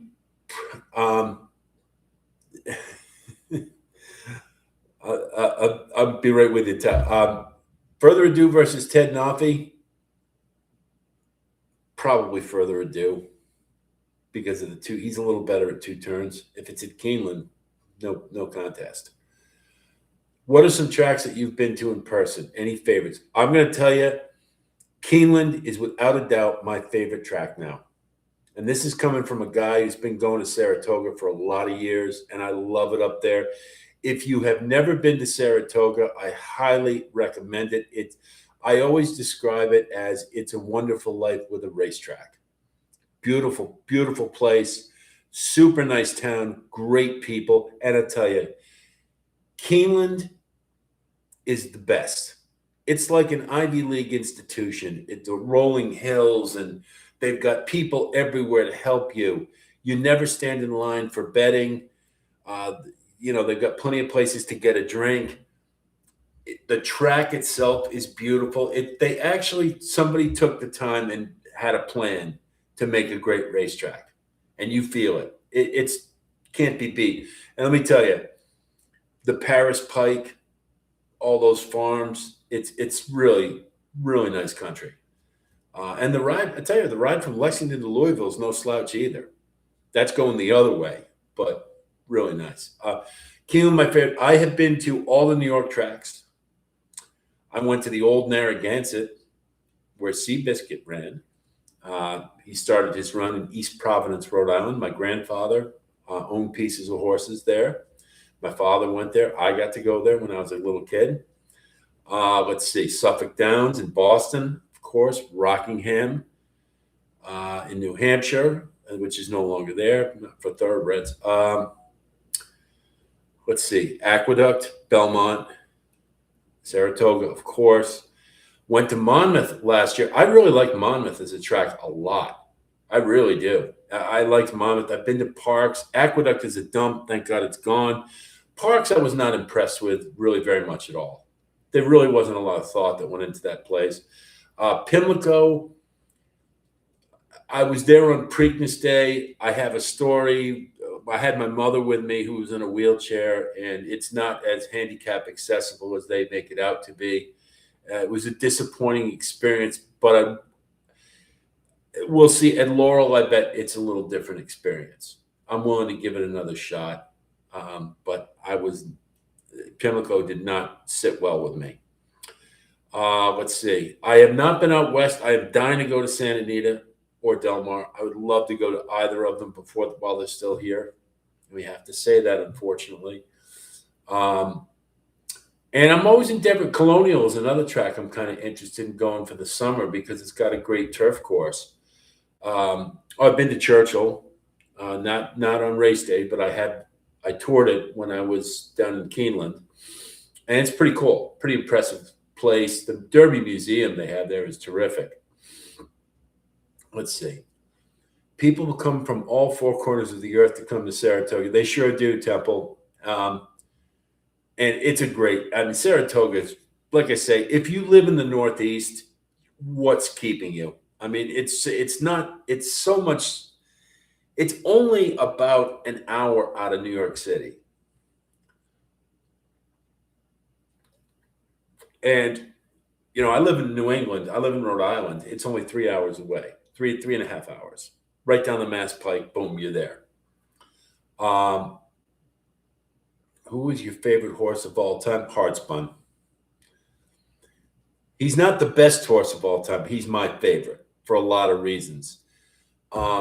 You've heard me talk a lot about genetic strength value. When he was a 2-year-old, I started looking at the Derby potential horses, and Hardspun was one I looked at, and he had the highest genetic strength value score of any horse running the 2007 Derby, including Street Sense and Curler. Significantly higher. He was the last great horse of Danzig, who was a phenomenal side. May have been a better side than Northern Dancer. Woody Stevens said Danzig was the fastest horse he ever trained. Hardspun was so classy. He brought it every time. The King's Bishop he ran with First Defense was a street fight, very much like Crude Velocity running in the stretch. And it was one of those that just – and the thing is about Hardspun, he would have been a great turf miler, and they never put him on turf, and that's the shame of it because he was so good on dirt. He was so classy. He finished second in the Derby, and he and Street Sense were 6 or 7 lengths ahead of the rest of the field. Third in the Preakness, fourth in the Belmont, and he really wasn't a two-turn horse. He just did it on class and talent. Finished second in the Breeders' Cup Classic. He's just a great horse. I've always loved. He's my favorite horse. But there it is. That's my email address. Is hardspun77 at Gmail. My personal one. I use Hardspun for a lot of different stuff. I never use it as a password, so don't get any ideas. But I am seeing the world one racetrack at a time. Yeah, I've been stretching out lately a lot. I definitely want to do some more traveling, and I would very much like to get out west. I missed the old Arlington. I never got to that one. That's a big regret. The Arlington Million was one of my favorite events of the year. West Coast done. Okay. My Kentucky family loves Keeneland, so I want to go there next year for the. I went for the Bluegrass, Ernie, and it's awesome. It's everything a racetrack is supposed to be. It's just, they call it. I told everybody down there. I said for years, they called Keeneland the Saratoga of the South. I kind of think Saratoga is the Keeneland of the North. Can't get much better than that. Let's see. A few more. Have you made it down to any of the Florida tracks? Not yet, Tyler. Gulfstream is definitely on the list, but I like Tampa too. Tampa looks like a really friendly place. And cigars, Tampa's a great cigar haven, so. The Derby looks like a shit show. So crowded. I'd never go to the Derby. Let me tell you. I'll tell you a story. A couple stories, actually. 2012, my buddy Darren and I had a standing plan that if a Triple Crown was on the line, we were going to go to the Belmont. So in 2012, we went. I'll have another, won the first 2 legs. He scratched for the Belmont, so we watched Union Ranks, but it was 150,000 people, most of whom had never been to a track before. And the betting experience is a nightmare. That's the big thing, because you get all these greenhorns who don't know. They take the program out and haven't made up their mind yet. It's really obnoxious. Well, but I have been since. I saw Justified win the Triple Crown. I was at the Belmont that day. I've been to the Travers numerous times. I go every year. But, yeah, those big events. The Derby is on the – I've never been to the Derby. I'll probably do it once before I'm gone, but I probably won't be happy when I'm there because they're just too big for me at this stage of the game. I'm 61 years old. It's just a little much for me. But – would I discourage anybody from going one time? No. My favorite horse is Coal Battle. Yeah, I know that. Yeah, I know. Would have been Renegade if he'd won yesterday, though, wouldn't it? If you ever go back to Keeneland, I would like to buy a couple runs. You bet, RoboCop. Hey, listen, Jerry is one of our subscribers, and I met him down there, and I love it. And they got some nice cigar bars too there. I had a great steak at Tony's, great filet mignon.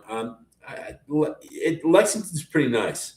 It really is, and Keeneland's just terrific. I can't speak highly enough of it. Let's see. Thanks, Alex, for your wisdom. Your top came up. Yeah, we had 4 out of 5, Junaid, in the Derby. I mean, I'm pretty proud of that, but we just had them in the wrong order. It happens sometimes. What's your biggest takeaway from the Derby yesterday? It would be this, Tyler. In looking at the race and looking at the 3-year-old crop, it's top heavy. Yes, Oselli kind of came from out of nowhere, but it seemed pretty formulaic in a lot of ways. I'm not surprised Golden Tempo won. I'm not surprised Renegade finished second either. I don't, if you just go down the list, I think we were on the right horses. I think Denon Bourbon did what we expected. I thought Incredible, I believe he finished 6th. He ran a good race. Further Ado, I didn't think was going to cut it, and he didn't. Commandment was a little disappointing, but I don't think the distance was necessarily his friend. We will never know about the Puma, but I kind of had him with Commandment, seeing a little bit of concern there. But I just thought Commandment was so classy that he maybe could overcome it. That does happen sometimes. It was a poorly run race in terms of traffic issues. I think you could have fouled out So Happy at the start. I think you could have fouled out Oselli and taken him down. I could, but it didn't impact. They always say, well, it didn't change the impact of the race. Well, I think it did, and I know a lot of you wagerers who, like me, who would have probably could have had an exacta or a trifecta taken away because of rough riding. Gaffleone rode Oselli. Yes, David. JD has brought that up to me. And he rode War of Will when he rode up on Maximum Security and caused him to get DQ'd and cost me and my brothers a bundle. Yeah, but it wasn't the reason for the DQ, though. Let's remember, the DQ was because of the testing, as I recall. Paula, let's see. Hi, Paula. Oh, and thank you, David, for coming by the way. Paula, if Go Derby, better get seat by the track, a box seat, because everyone stands on chairs so hard to see the race. Yeah, I have to do it someday, but I don't know. The Travers is about as big as I want to get. Even, and Keeneland's better suited for a big event. They have the Breeders' Cup this year. I may go. Let's see. Yes, War will need security in the balls. No wonder he reacted the way he did. I went to the Derby at Churchill 3 years in a row, but it is a shit show. By midday, all you do is stand in line and bet. Yeah, that's really a turnoff. I'm surprised Irad didn't get sent flying over the rails. Yeah, it was pretty bad. And the funny thing is, Tyler's usually, yeah, you're right, JD. Jesus, JD. You're right. It was after the race that they came up with all the other crap about Jason Servis. But yeah, you're right, JD. I recall it now. Let's see. I'm surprised Irad's usually the one who's causing those type of problems. So maybe that's why they didn't call foul, and I don't know. I'll be at Keeneland this year for the Breeders' Cup Classic on Halloween to boot. Yeah. Had the exacta in the futures. Good for you, Round Table. You have to buy those expensive all-inclusive tickets for the Derby. Separate betting looks very civilized. I just don't like the spectacle. Those places are just too big. That's what I don't like more than anything. The Travers, I do it just because it's Saratoga, and any excuse to go there is a good one. Same thing with Keeneland. Funny thing is, I was in Keeneland on Bluegrass Stakes Day, and the crowd had really thinned out by then. A lot of the college kids, the UK kids, they show up, they're there for a couple hours, and then they leave. And so the crowd was very manageable. But it's also a really big place, and it's suitable for big events. Saratoga's, it's a little confining to a certain extent, but it's pretty good too. Churchill's a big place, but it's the Derby. It's a circus. I'm too old for that crap. You mentioned Hardspun as your favorite horse. Do you have any horse that you have it out for? Any arch nemesis horses? Let's see. Well, let me see.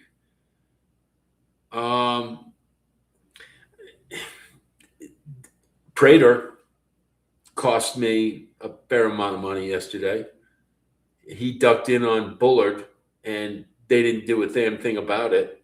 It was he clearly cut him off, and Bullard had a ton of horse because he still finished second. He would have won that race. There's no doubt in my mind. So Prater, I'm not terribly high on.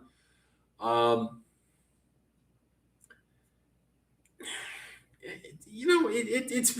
I mean, I'm pretty forgiving. I mean, they are horses. It's jockeys a lot of times the ones that put them in these places.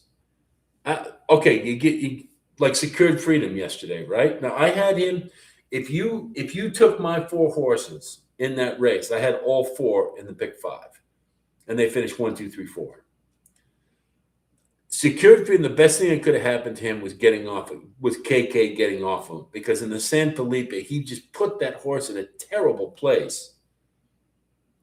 And that's what I kind of mean. It's like jockeys are more responsible for horses being in bad places because that's where they steer them, right? So it's more the jockey. I don't like Paco Lopez. Most people don't. I'm not the biggest fan of Berard. I know he's great and all that, but he gets away with quite a bit in New York. I like his brother a lot more. I like Jose a lot. Let's see. We're gambling, not attending a Milan fashion show. I don't know what that means, Temple, but it's cute. I went to the Derby one year in 19. Oh, you did not. Johnny, I'm going to tell you right now, if I have one more person tell me they were at that Derby or at the Belmont in 73, I have had every person I meet at the track goes, I was there that day. Not saying you weren't, but it's funny. I went to the Derby one year in 1973. I was 20 years old, and you know who won that year?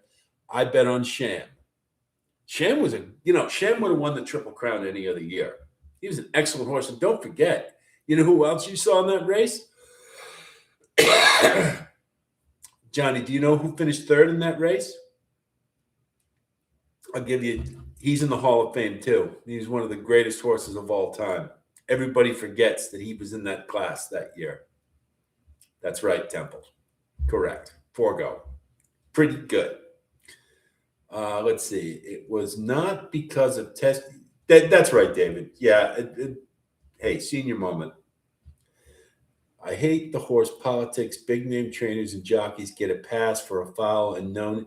Sometimes, Irad gets away with murder in New York every year. I went to the 100th Derby in 1974. Cool, Round Table. Yes, that's right.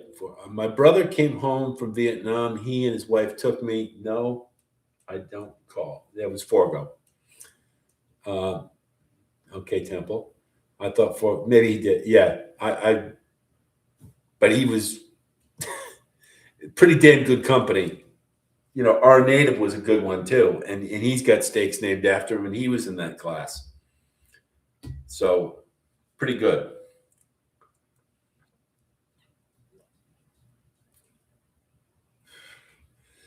Well, Laura, it's an interesting, it's a funny story.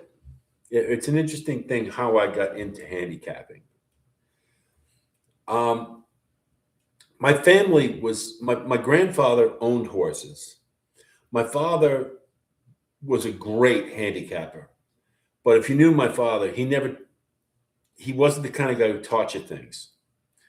But he could sit there Breeders' Cup Day every year. That's the only time he watched horse racing. Breeders' Cup, we'd all gather around and watch it, and he'd go, that one, that one, that one. And I cannot tell you how many won. And just looking at like the basic program, he could do that.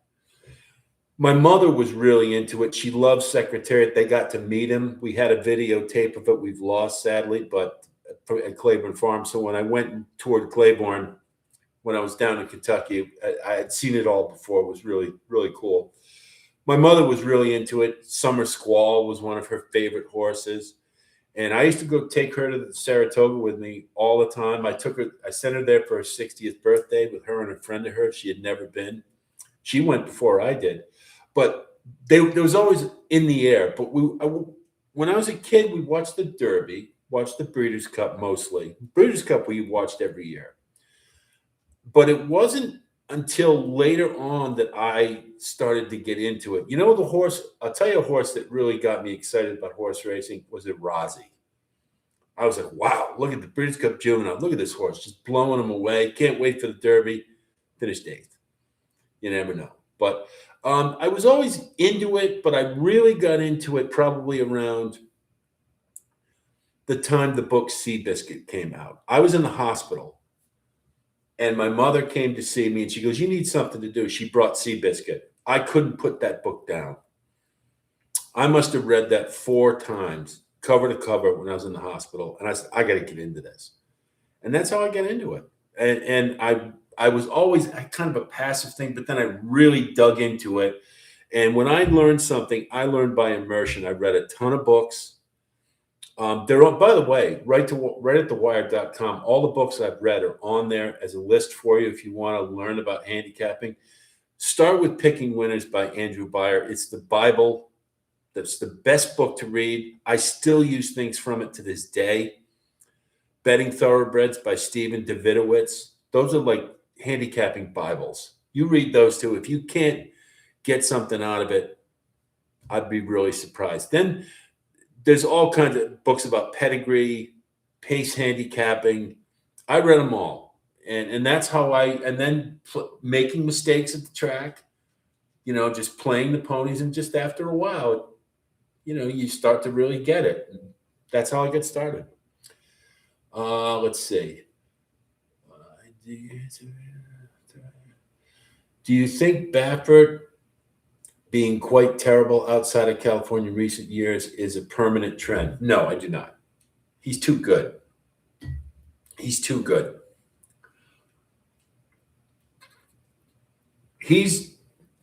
Listen, we did it last. I remember back in, I guess it was 2005. I believe it was, maybe in 2006. Bob Baffert had, and the same as we do every year on Derby Trail. Bob Baffert's horses want to know what they look like. They're all excited about them because they're Bob Baffert's.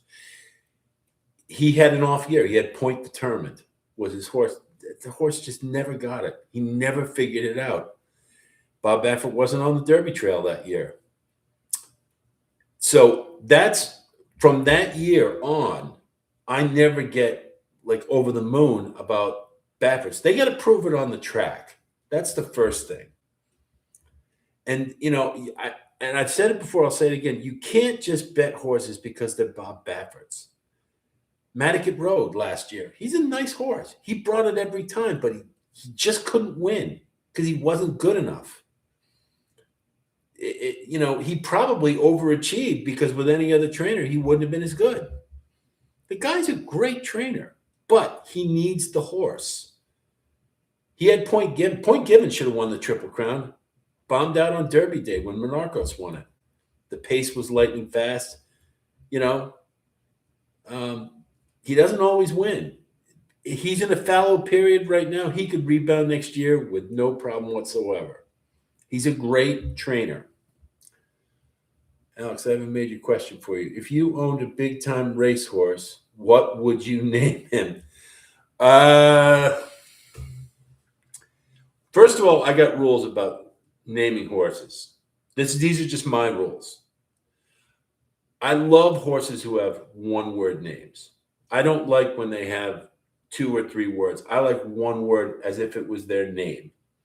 Like a human being has a one word name. Some, maybe Jean Pierre is an exception, but no hyphens. I like one word. If I'm going to use more than one word, I like to have the in front of them, like the Kraken. The Tetrarch was a great horse way back in the day. I think he may have won the British Triple Crown. But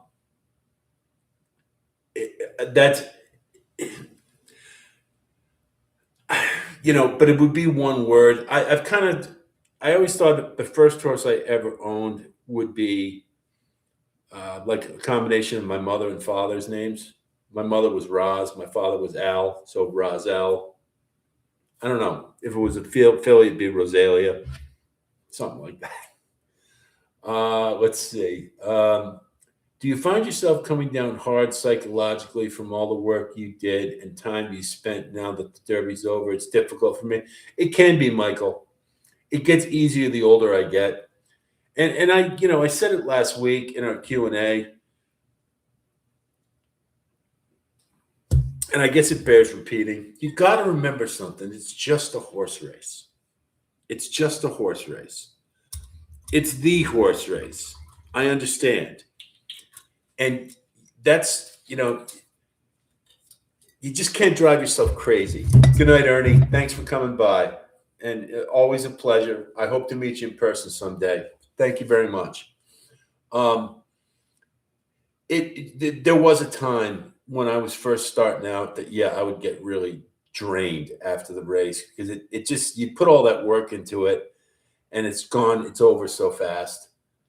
But the older I get, I take things in stride a little bit more like most people do. And, it'll be, as long as you have the perspective of understanding it's a horse race and a lot of things can happen. Hey, Chief Wallaby, I liked a lot for the Derby. What happened? Had traffic issues. Don't know if he would have won it or not, but it was enough to impede his ability to run his best. So when you know that, and what do we always say, right? That's horse racing. It softens the blow a little bit when you don't win. You can't win it every year. You can't. There's too many things that can happen. So, do you teach or train as your profession? No, I do not, Laura, but I tell you, I probably should have been. I think it's because, like I said, my father had a world of knowledge but didn't know how to tell you. So I had to learn everything on my own. I've learned most things on my own in my life. My mother was a teacher. She taught school for quite a bit of time. It's just always been natural to me to teach people what I know. I enjoy it. I like passing things on. I have thought at times about going to my local college and asking if I could teach a class in handicapping. I don't know how they'd feel about it because it's gambling, but yeah, I enjoy it a lot. And definitely now that this live feed seems to be pretty easy to do in a lot of ways, we're going to do more of it. And I'll be happy to entertain your questions. And I know we'll have Temple and we'll have JD and we'll have some of our other guys who did participate and maybe chime in. And I am going to have some of you on these live feeds. I want you to know that we'll come on and just have you as another voice, and we can just talk about things. And that's something I'd like to entertain at some point. Maybe this summer, when we get towards Saratoga, we'll do it. Is there a Hall of Fame for handicappers? I do not know. I don't think so. There should be, but it's a hard thing to. there's certain guys like Pittsburgh Phil is the legend who started a lot of the stuff that we use today, key races, following trainers. This is back when there were no Beyer speed figures. And Andy Beyer would certainly be there. Steve Christ, the pick, John Stetton, without a doubt, should be in the Hall of Fame. There's a lot of really sharp guys out there, and there's guys we've never heard of, and they want it that way. Duke Mantee is a guy who's pretty good. There's a lot of good. Steve Davidowitz, but I don't know about a Hall of Fame. What do you think will become of that new $10 million flatline? Hard to say. He could be for real, but that's a lot of money to spend on a horse. The Green Monkey, I think, is the record. JD, how much did they pay? I think it was, 16 million? And he ran third in a maiden at Saratoga, and he never ran again. It's hard to say. You just don't know. You got to remember something else about the breeding sales. One of the things that they do, they jack these horses up to run 1 furlong or 2 furlongs, like as quick as they can.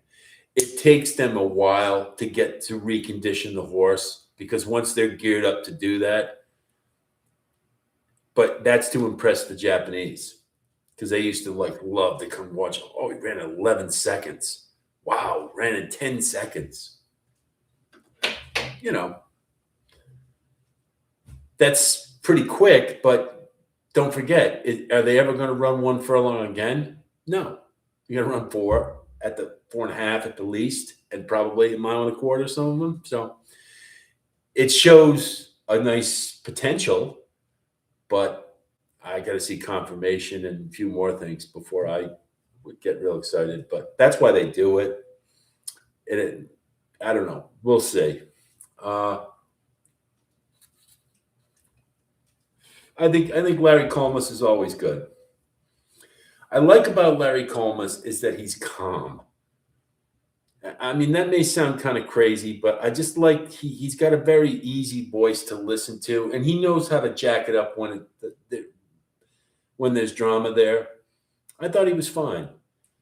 What do you like to see the Derby field limited to 12, 15 horses? It'll never happen again.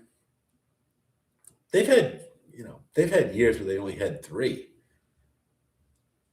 Way back when. It's not. It'll never happen again. It adds to the aura of the Derby. I think people expect it, and don't forget, there's so many owners who want to have a horse in the Derby, even if he doesn't have a fighting chance. And look at Oselli. How much did he get for finishing 3rd yesterday? And he still never won a race. So it's always going to be. I would love to see them cut the field down, but it's never going to happen. RoboCup, you would make an excellent. Thank you very much, RoboCup. I appreciate that. This is, when I started this, that was my big thing. Is I wanted to give something back and pass on some knowledge, because one of the things I know about handicapping is, as you guys do, is that it's tough. We're all wrong more than we're right. All of us. So to me, that's why I tend to be, I'm never going to tell anybody you're crazy, because there's logic involved in it. And, we all have things that work for us. My brain doesn't work the same as yours. Yours doesn't work the same as mine. No 2 brains are alike. Sometimes we agree, and when we do, it's great. If we can all come to a consensus, that's terrific. But most of the time, it doesn't happen. We've had some very smart people in our subscribers. They were on Further Ado, big time. Were they wrong? No. They had very good reason to like Further Ado, but I did not. I had reasons to not like him.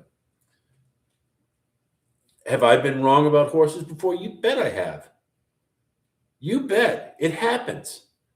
I thought Justify needed more starts. I just didn't see it. But you know what? The field the class of 3-year-olds wasn't the greatest, and he wired 3 fields in a row. The Belmont, he was crawling home, and he still won. It happens. But we've all got, we look for certain things, and sometimes you're right, sometimes you're wrong. Sometimes the things that you find important in handicapping may not be what I find important, but you know what? There are races that it works for you and it doesn't work for me. That's the nature of it. So this is all just about giving you little things to think about that maybe you haven't thought of. And again, this is more about, when you start anything, right? You have to have a lot of experience before you can become an artist, right? So we're trying to all become artists. Some of us are already there. We're trying to be better artists. You can always learn something, but it's one of those particular things that there's so much information, and learning how to parse it and analyze it and pick through it and find out what's not important and what is. We've got a guy on here who is extreme. I'm not going to mention his name, but he's in our subscriber list, and he's extremely intelligent, very articulate man. And I don't really agree with most of what he says, but I can tell that he's got a lot of good logic behind it. And that's okay with me, and you know what? Sometimes he's going to be right, and sometimes I'm going to be right. That's the way it is. So but there are certain things that if you can incorporate them into your handicapping, you're going to be better at it. And it's going to save you money, more important than anything. And also a really big thing I always want to stress is, I was at Saratoga with a friend of mine. He had a girlfriend.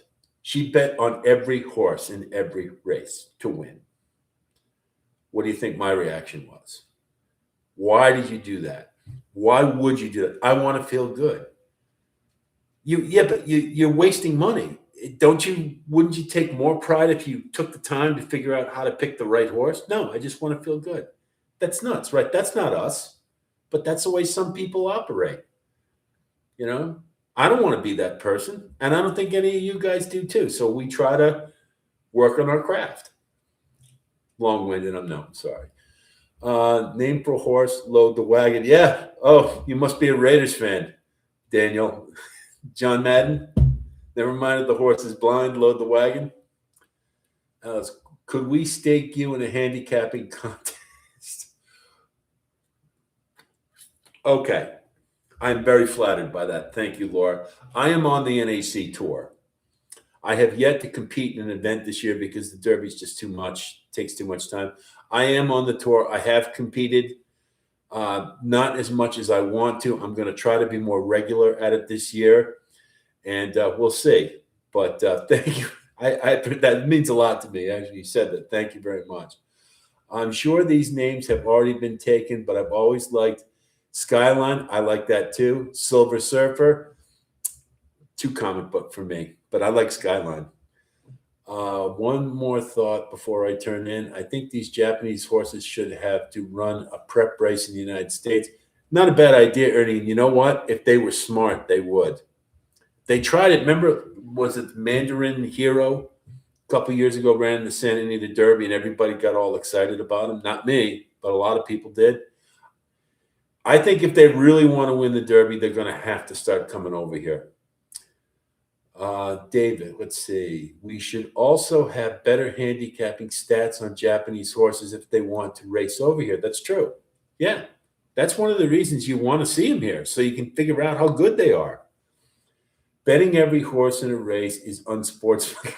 Yeah. You know who used to do that? You're not going to believe this when I tell you. Jimmy the Greek. Not in every race, but at the end of the day, if he was having a lousy day at the track, he would bet on every single horse in the last race to win, so he could come out and say, hey, I picked it. He goes, a funny thing. The more humble we are doing this, the better you're going to be. I can tell you that for sure. And you know, one of the things I always say um, is this game humbles us all because uh, you guys know the every year at the Derby, that like you handicap all these races, you do all this stuff, and you didn't pick the Derby winner. You must be a moron. You've seen those people, right? You've encountered them, and it's hard not to get a little pissed, right? You know, you're like, hey, do you know how hard this is to do? But to those people, I always want to say, you know, or the people who are having a good day and all of a sudden they treat you like you don't know what you're doing. This game humbles us all, every one of us. I had my personal best. I picked 11 winners in a row. And I never thought I was better than anybody else that day because the next day you could go 0 for 11. It's so easy. We all know that, right? But if you're humble, it's amazing what you can do in this game. Alex, when you see a horse on the Derby Trail race in person, does it affect your own personal bias on that horse at all? Maybe you see the horse in person and start to like him more than if you hadn't.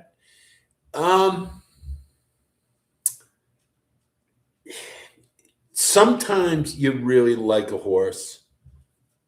I'll tell you one of the. I mean, I went to the Massachusetts Handicap at Suffolk Downs in 2004, and Awfully Wild was the prettiest horse I'd ever seen. He was absolutely beautiful, and he won the race that day. But when you start looking at the numbers, you can't. You have to forget that. Rock Hard 10 was another one. You've heard Matthew DeSantis talk about Rock Hard 10, 2004. He ran in the Preakness in the Belmont. 18 hands, absolutely beautiful horse. I loved that horse. But, you know, and I did early on, I bet him in a race I never should have. I was so certain he was going to win, but except for one thing, he didn't ship well. You know, and that's when I kind of was like, hey, I don't care how much I like the horse. You got to be real. Hard spun, I would, you know, the Triple Crown, I was all over him. I bet him to win, even though I knew that the distances were going to be a little tough for him and it probably wasn't going to happen. I bet him with my heart because I love that horse. But I try to be very clinical, as you guys know. I try not to get emotional about you can't. You can like a horse. You can like the way it runs. All those people who were on Sandman last year because of the name and he's a late runner and everything. I knew that horse was a bum. I told you guys. I said, look, he's just not very good. You know, people get. I've been doing this long enough. I don't do that anymore. I just can't. There's certain horses. A horse I loved back in the day was Invasor. Some of you may remember. He came from Uruguay. He won the Triple Crown. What a fun horse to watch. He won the Breeders' Cup Classic, beat Bernardini. You know, I love a horse like that, but hey, I could love him because he brought it every single time. You know, that's all I'm saying. It sometimes if you horse looks really good, yeah, you can get that feeling. But bottom line is you've got to use your head. You can't use your heart. Let's see. Yeah, I was at 11. Yeah, well, Blind Squirrel finds an acorn once in a while. I discounted Golden Tempo because all the chatter, especially DeVoe on the crack heels and Renegade Hoof. Yeah, that was part of it. That was part of it. But to me, I said if the horse is running the race, I'm going to assume it's not a problem. I had other reasons to discount Golden Tempo. This channel seems like family. Thank you all. Good night. Thank you, Ernie. That's what I'm trying to create. I want this to be a community that talks to each other, and if we can engender that, hopefully that'll be a good thing.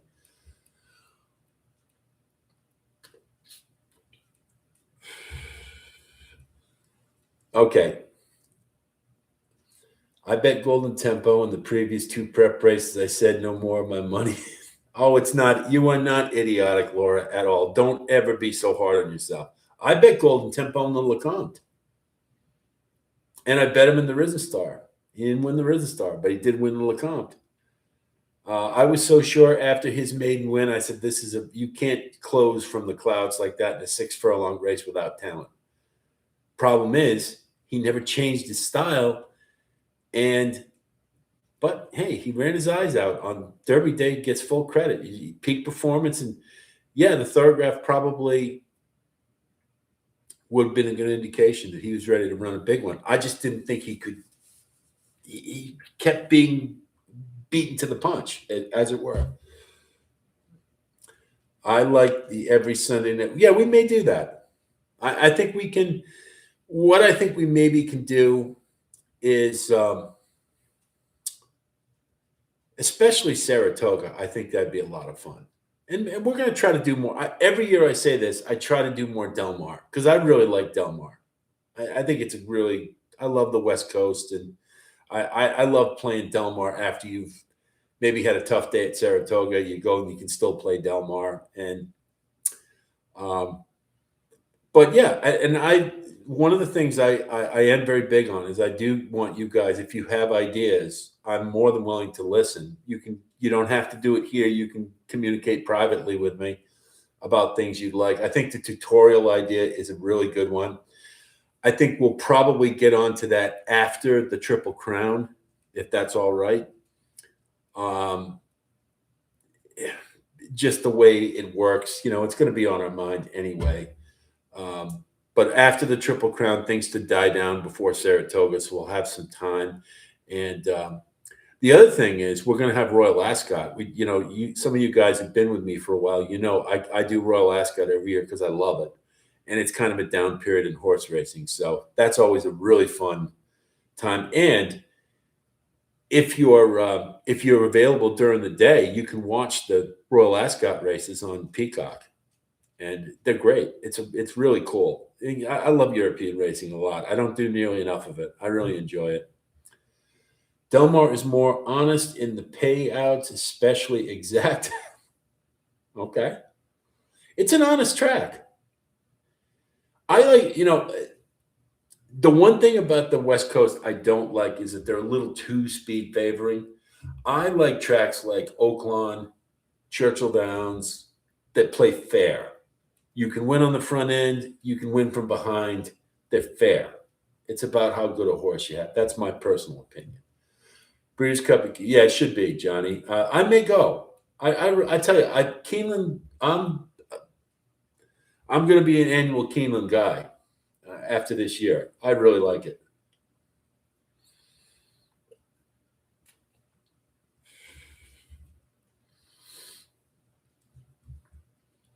Have we run out of conversation?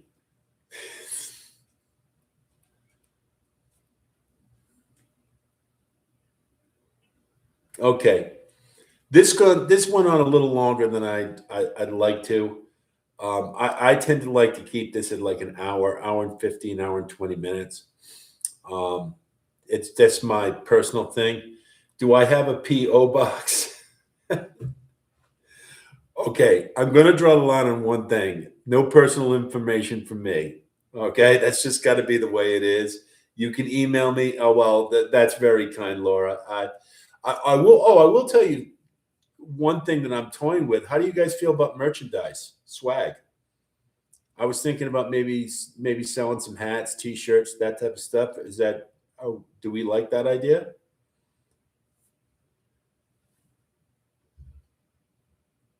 Okay, good.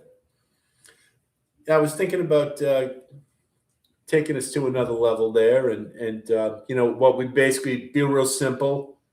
Just have the logo on hats, T-shirts with our blue and yellow colors, which incidentally, those are my mother's favorite colors. So that's why we have blue and yellow. And this Swedish flag, she's Swedish, so that's why. If you, but yeah, you guys are. I've said it before. I say it all the time, but you guys are the goods. It's so comforting to. You guys are so kind in your praise. I really appreciate it a lot. It does make my life a lot easier to know that there's people who appreciate what I do. So I really thank you for that very much. How How soon? Well, I'm going to start looking into it, Tyler. I'm going to. It'll be very soon. And I think what I'm going to do is we'll have hats, t-shirts, and maybe buttons. Like a little button you can put on your lapel. I kind of like. Maybe you guys remember from the Q&A last week. I like those Churchill Downs. They have the horse saddle blankets. So I got a little pin for that. I like pins. I got just so happens here in front of me. I'll show you one. Whenever I travel, can you see it? Let me get this. I'm sorry. See, that's a pin from France. When I was over there, I collect pins, so I thought maybe some little thing like that. Um, but yeah, we'll definitely do it. It'll be, and I'll probably have them available on the channel, and they'll definitely be at the website as well. I think a V-neck. Okay, you're too much, Laura. Okay, I bought a few from Churchill Downs. Yeah, they're a nice gift shop. I liked it a lot. I got a bunch of stuff. I got I got the Claiborne Farm pin. I got the Derby hat. I got the coffee mug. But a numbered print run for the first 50 to 100 shirts, for example, maybe some exclusive options. One of Secretary. Well, that would make my mom very happy. But then don't forget, Johnny. Now we're talking about licensing, and that's a pretty penny.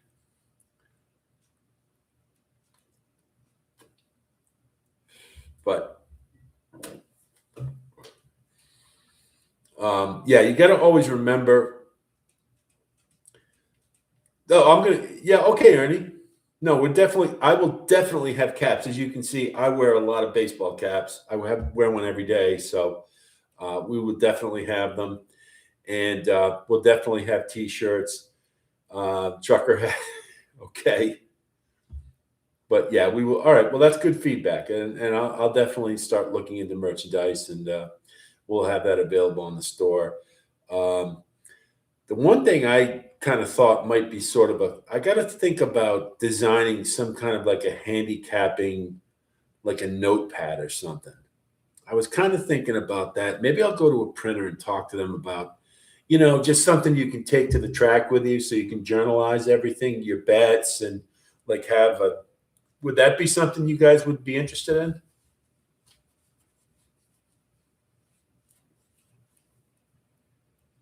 Like a betting pad? Okay. Okay. That's an idea I had. Last question. What is your opinion on morning line for investing? Well, first of all, the campaign itself doesn't make a lot of sense to me when we keep seeing those Kenny McPee courses. Not one of them is amounted to anything. I wouldn't invest in any of those. Different strokes, different folks. Not really my bag. I wasn't into silks either. I really wasn't interested in that. They keep trying to get fantasy into horse racing, and it's okay. I'm for the Derby, and I don't know.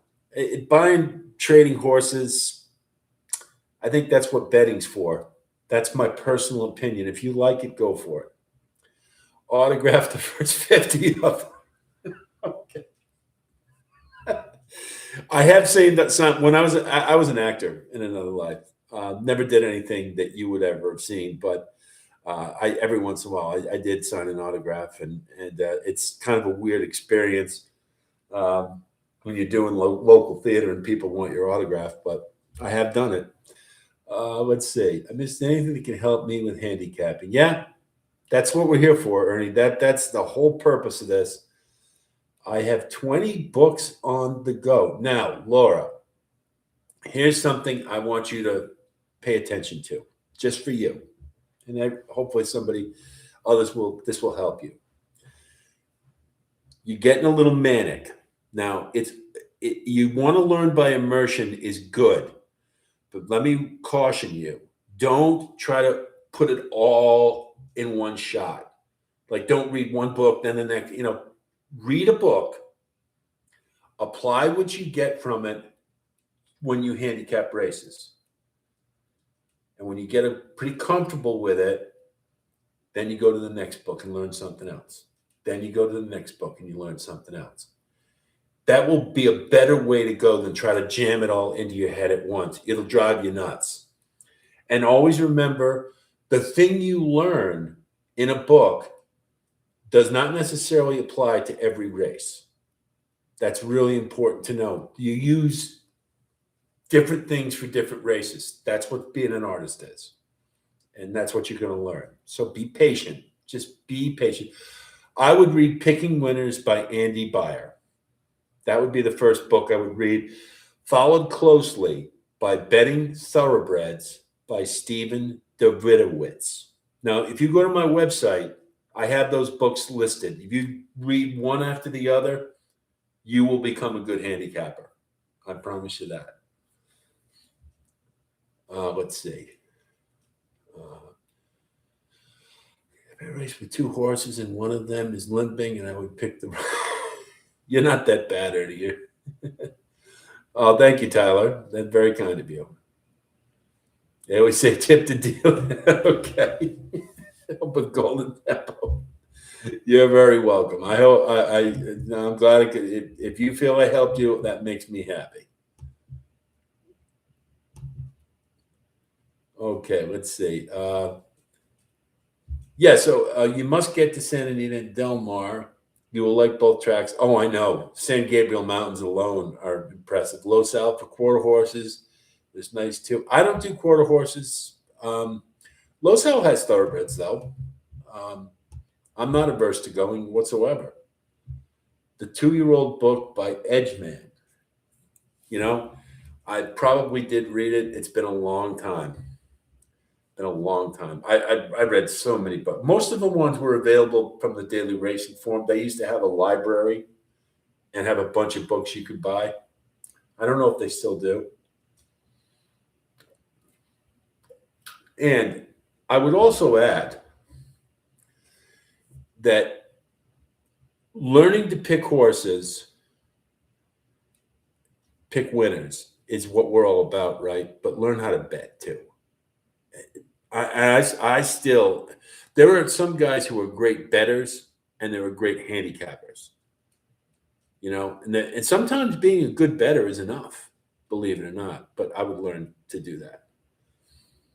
Yeah, no, 2-year-old, you know, I'll be quite honest with you. 2-year-old mate races are not my greatest thing, my favorite thing to do, because when you go to Saratoga, they're all high priced. They're all beautiful looking, and you know it's daunting. However, I will tell you this: if you can find a long shot with a 2-year-old, one of my greatest coups of all time. Thank you, Johnny. That's very nice of you. Thank you.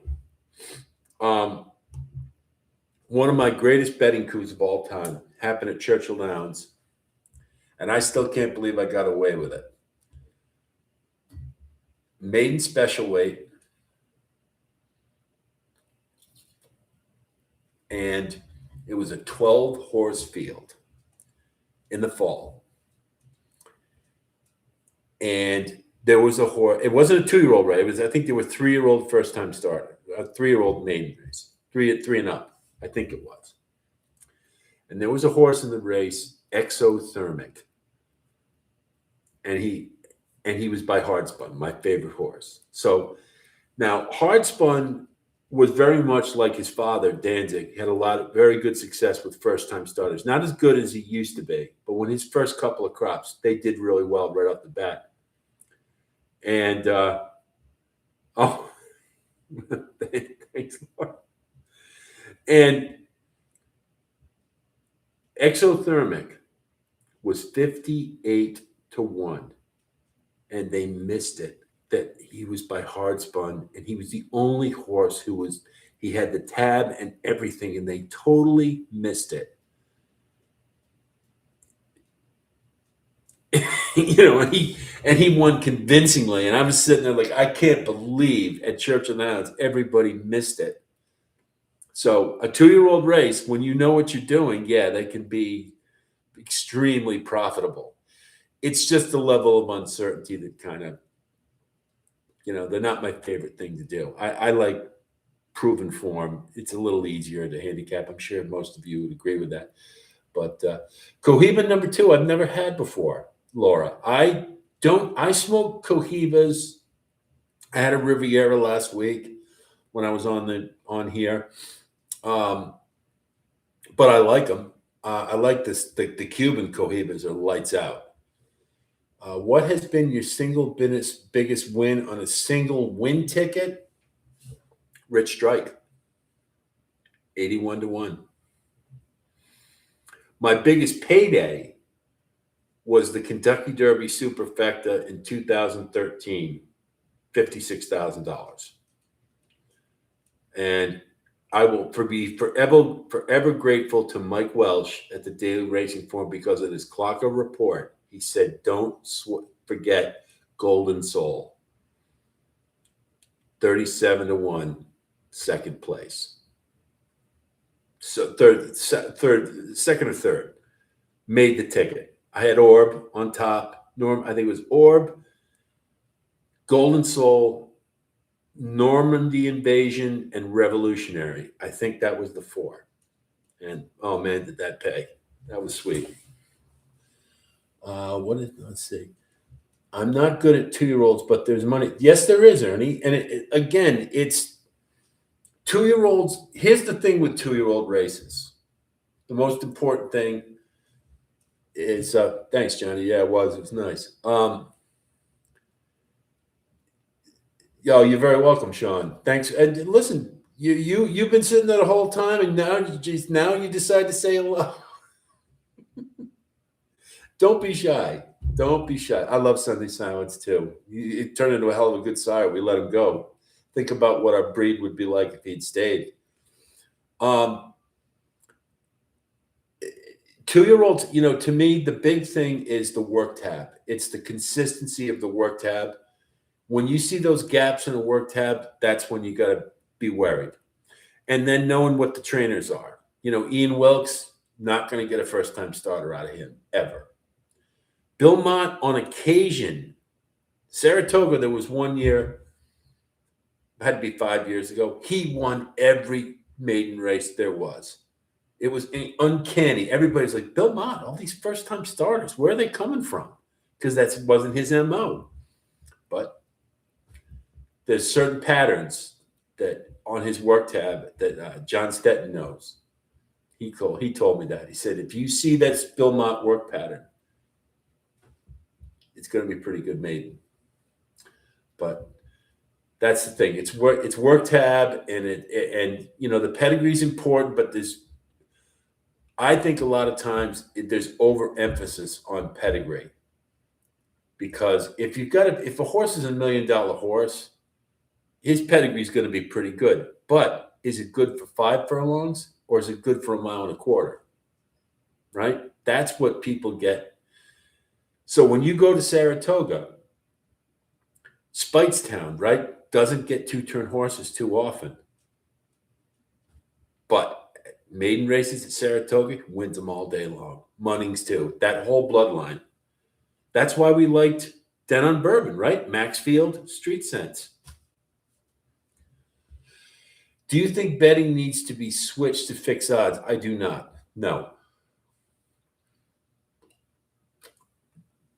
Because why shouldn't I benefit from when I know something the betting public doesn't? Right? I mean, if a horse drifts up to 50-1, because the betting public ignores it because they don't know what I do, shouldn't I be paid for that? Right? That's the way I look at it. You should be rewarded for your knowledge, for your ability to spot a long shot. If the odds are fixed, your ROI isn't as good. What they're gonna have to do, and Oaklawn Park does this. They don't allow CAWs. There's no CAWs at Oaklawn. In New York, I know they try to limit them, cut to like the final 5 minutes or something. They can't bet. I don't know exactly. If you spot a horse before he gets popular, well, sure. Hey, Angel of Empire was the second choice in 2023. He ran in the Smarty Jones, I think it was, with Victory Formation. That was Brad Cox's big name 3-year-old, who turned out to be a miler. Angel of Empire was so obvious that he wanted more ground because he ran second to Victory Formation all the way around the track. And then the gallop out, he kept going. He blew past him. I bet that horse with both hands in the Risen Star. And some of you may remember that they hadn't put the lights in at Fairgrounds, so it was like in the dark. And all of a sudden, down the stretch, here comes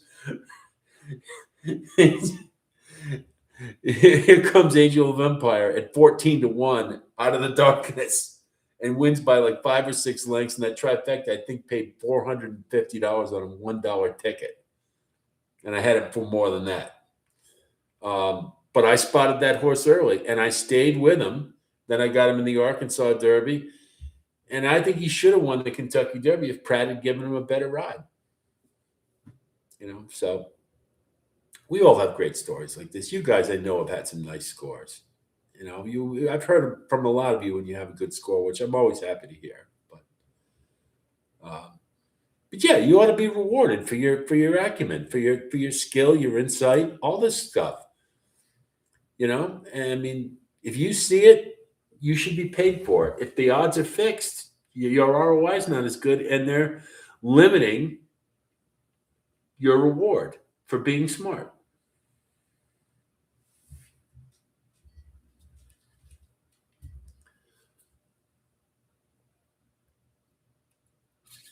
What do you think? Have we gotten to the end?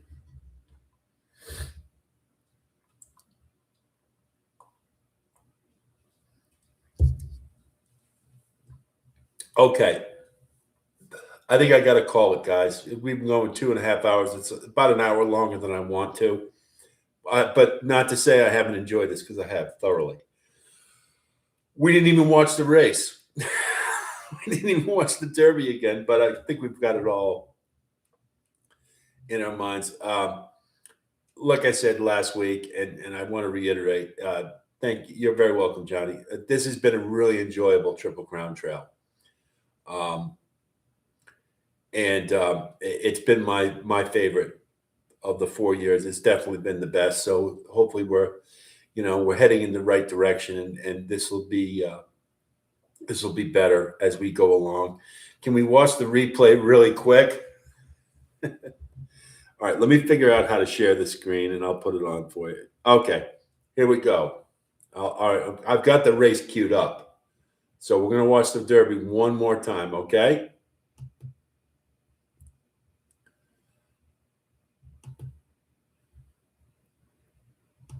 Go.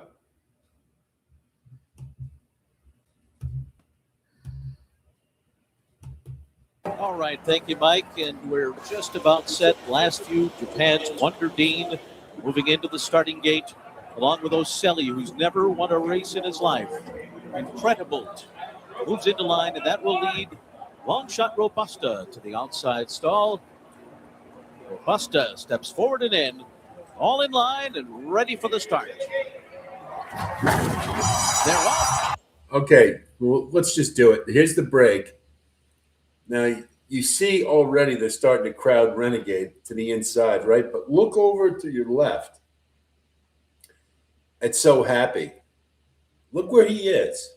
He's ducking, cutting right to the inside. And he basically, Denon Bourbon was able to get free, but he cut off Commandment. And then you look to the outside and look at what Further Ado is trying to do to keep the horses to his outside from getting on top of him so he doesn't get shut off. In the Kentucky See that? Look at all Derby, that bumping. Renegade getting bunched about on the inside. He did get in a little bit of traffic. Wonder Dean goes out to the. And see, this is what I meant about, you see Commandment where he is? He's about 5'6" wide. Now, just that trouble he had at the start, if you had to point to something that prevented Commandment from getting in the money, that might have been it. Because I think he had to work a little harder than they wanted to start the race. And consequently, it may have impacted how much he had late. Front with 6 speed on the outside, and Denon Bourbon is up close with So It's the Happy Emerging Market as well. there. So it's This these is 4 to pretty set the good pace. position. Then Emerging Market. And I kept Pavlovian watching to his the head to outside. see if he was having Potente any and kickback Litmus issues Test when along the they rail. Break of 2 to Further Ado. Chief Wallaby and Robusta. I think he was okay. Rio Intrepido and Incredible. And then Commandment, who finds himself about 10 lengths off the lead. Then it's a big gap back to Renegade, who was a little bit in traffic there on that first turn. Ocelli is next. And then come the 2 trailers, Albus and late running Golden Tempo. So on to the backstretch they Ocelli go was here in the running Kentucky too. Derby. 6 speed as expected, setting the pace of 46.44. Opening half mile here. The lead is 2 lengths. So Happy and Japan's Denon Bourbon heads apart. Second and Now, see, I'll just stop it here. Now, if you consider, look where Further Ado is. He's right in the middle. Look where Commandment is and Chief Wallaby. I expected Chief Wallaby to be a lot more forwardly placed. And I think Commandment wanted to be, but he couldn't because of the break. And you see, look at Wonder Dean. I didn't expect him to be that far.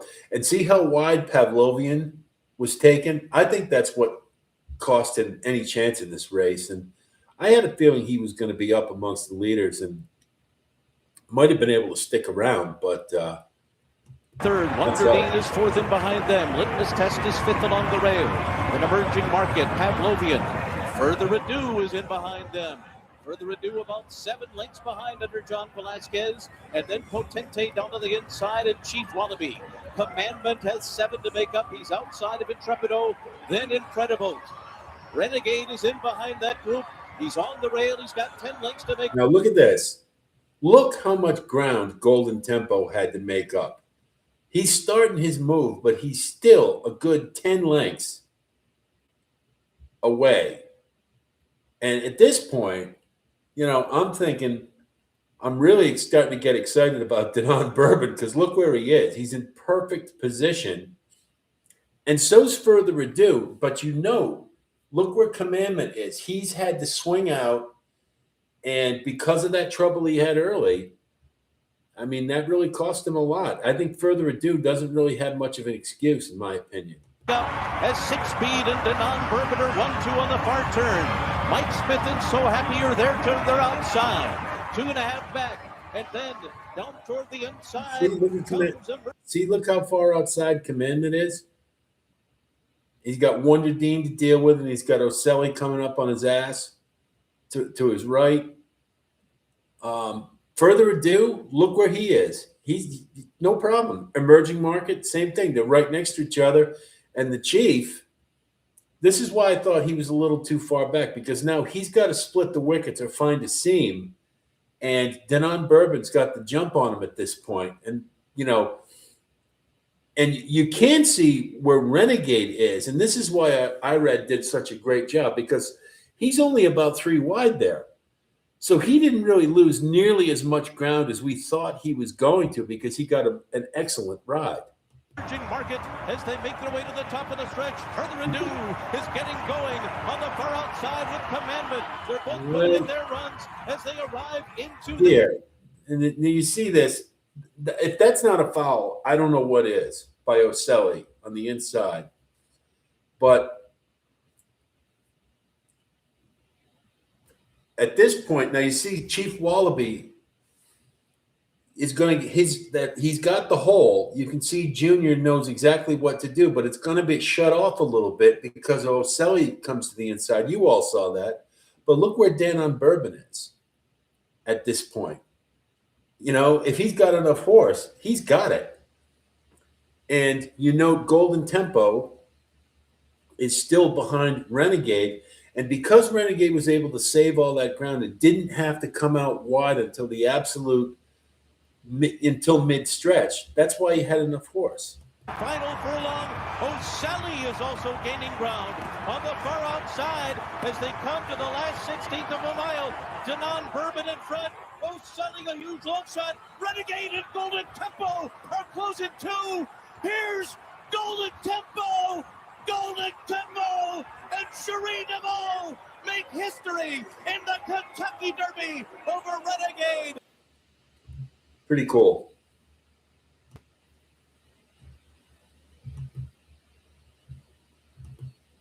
Pretty cool.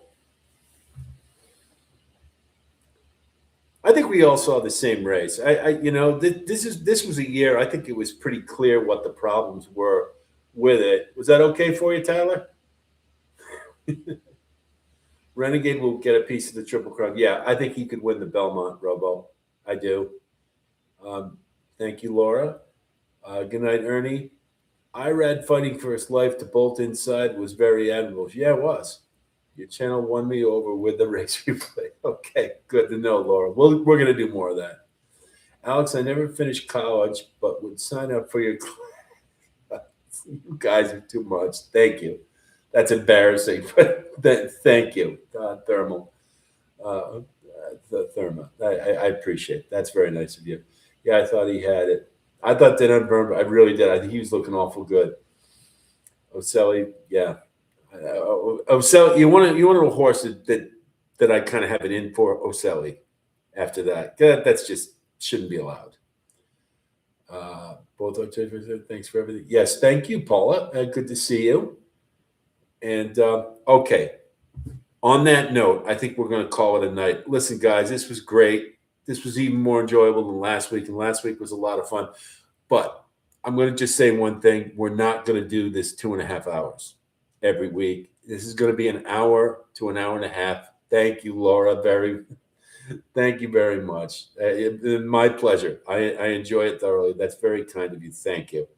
I will, Tyler. It'll probably be in the next couple of weeks. We'll see how long it takes, but I'll promise you this. I'll have them before Saratoga for sure, and as soon as I can get them out to you, I will. I'll have them available to you. That's a promise. And I think maybe we can talk about some kind of a code for some of you special people. Maybe I can give you a little something for the effort. Because again, you guys, I don't ask for money, but it's very kind of you, and I appreciate it very much. Good night to you, Robo. Thanks for coming by. So that's going to be our thing. It'll be an hour and a half. We'll do this every Sunday. When we have time when we have a significant race replay, maybe we can go over that. And we'll definitely do some tutorials. And, next week we'll do a little something about the Preakness. We'll have a little Q&A and maybe the full card for Pimlico. We can talk about that if we have it available. So anyway, we're going to do more of this. I think Sunday night at 9:00 is going to be our thing. That looks to me like a good time. It seems to be you guys enjoy it. So that's what we'll do. So on that note, as I always tell you guys, I'll talk to you soon. And until then, be well.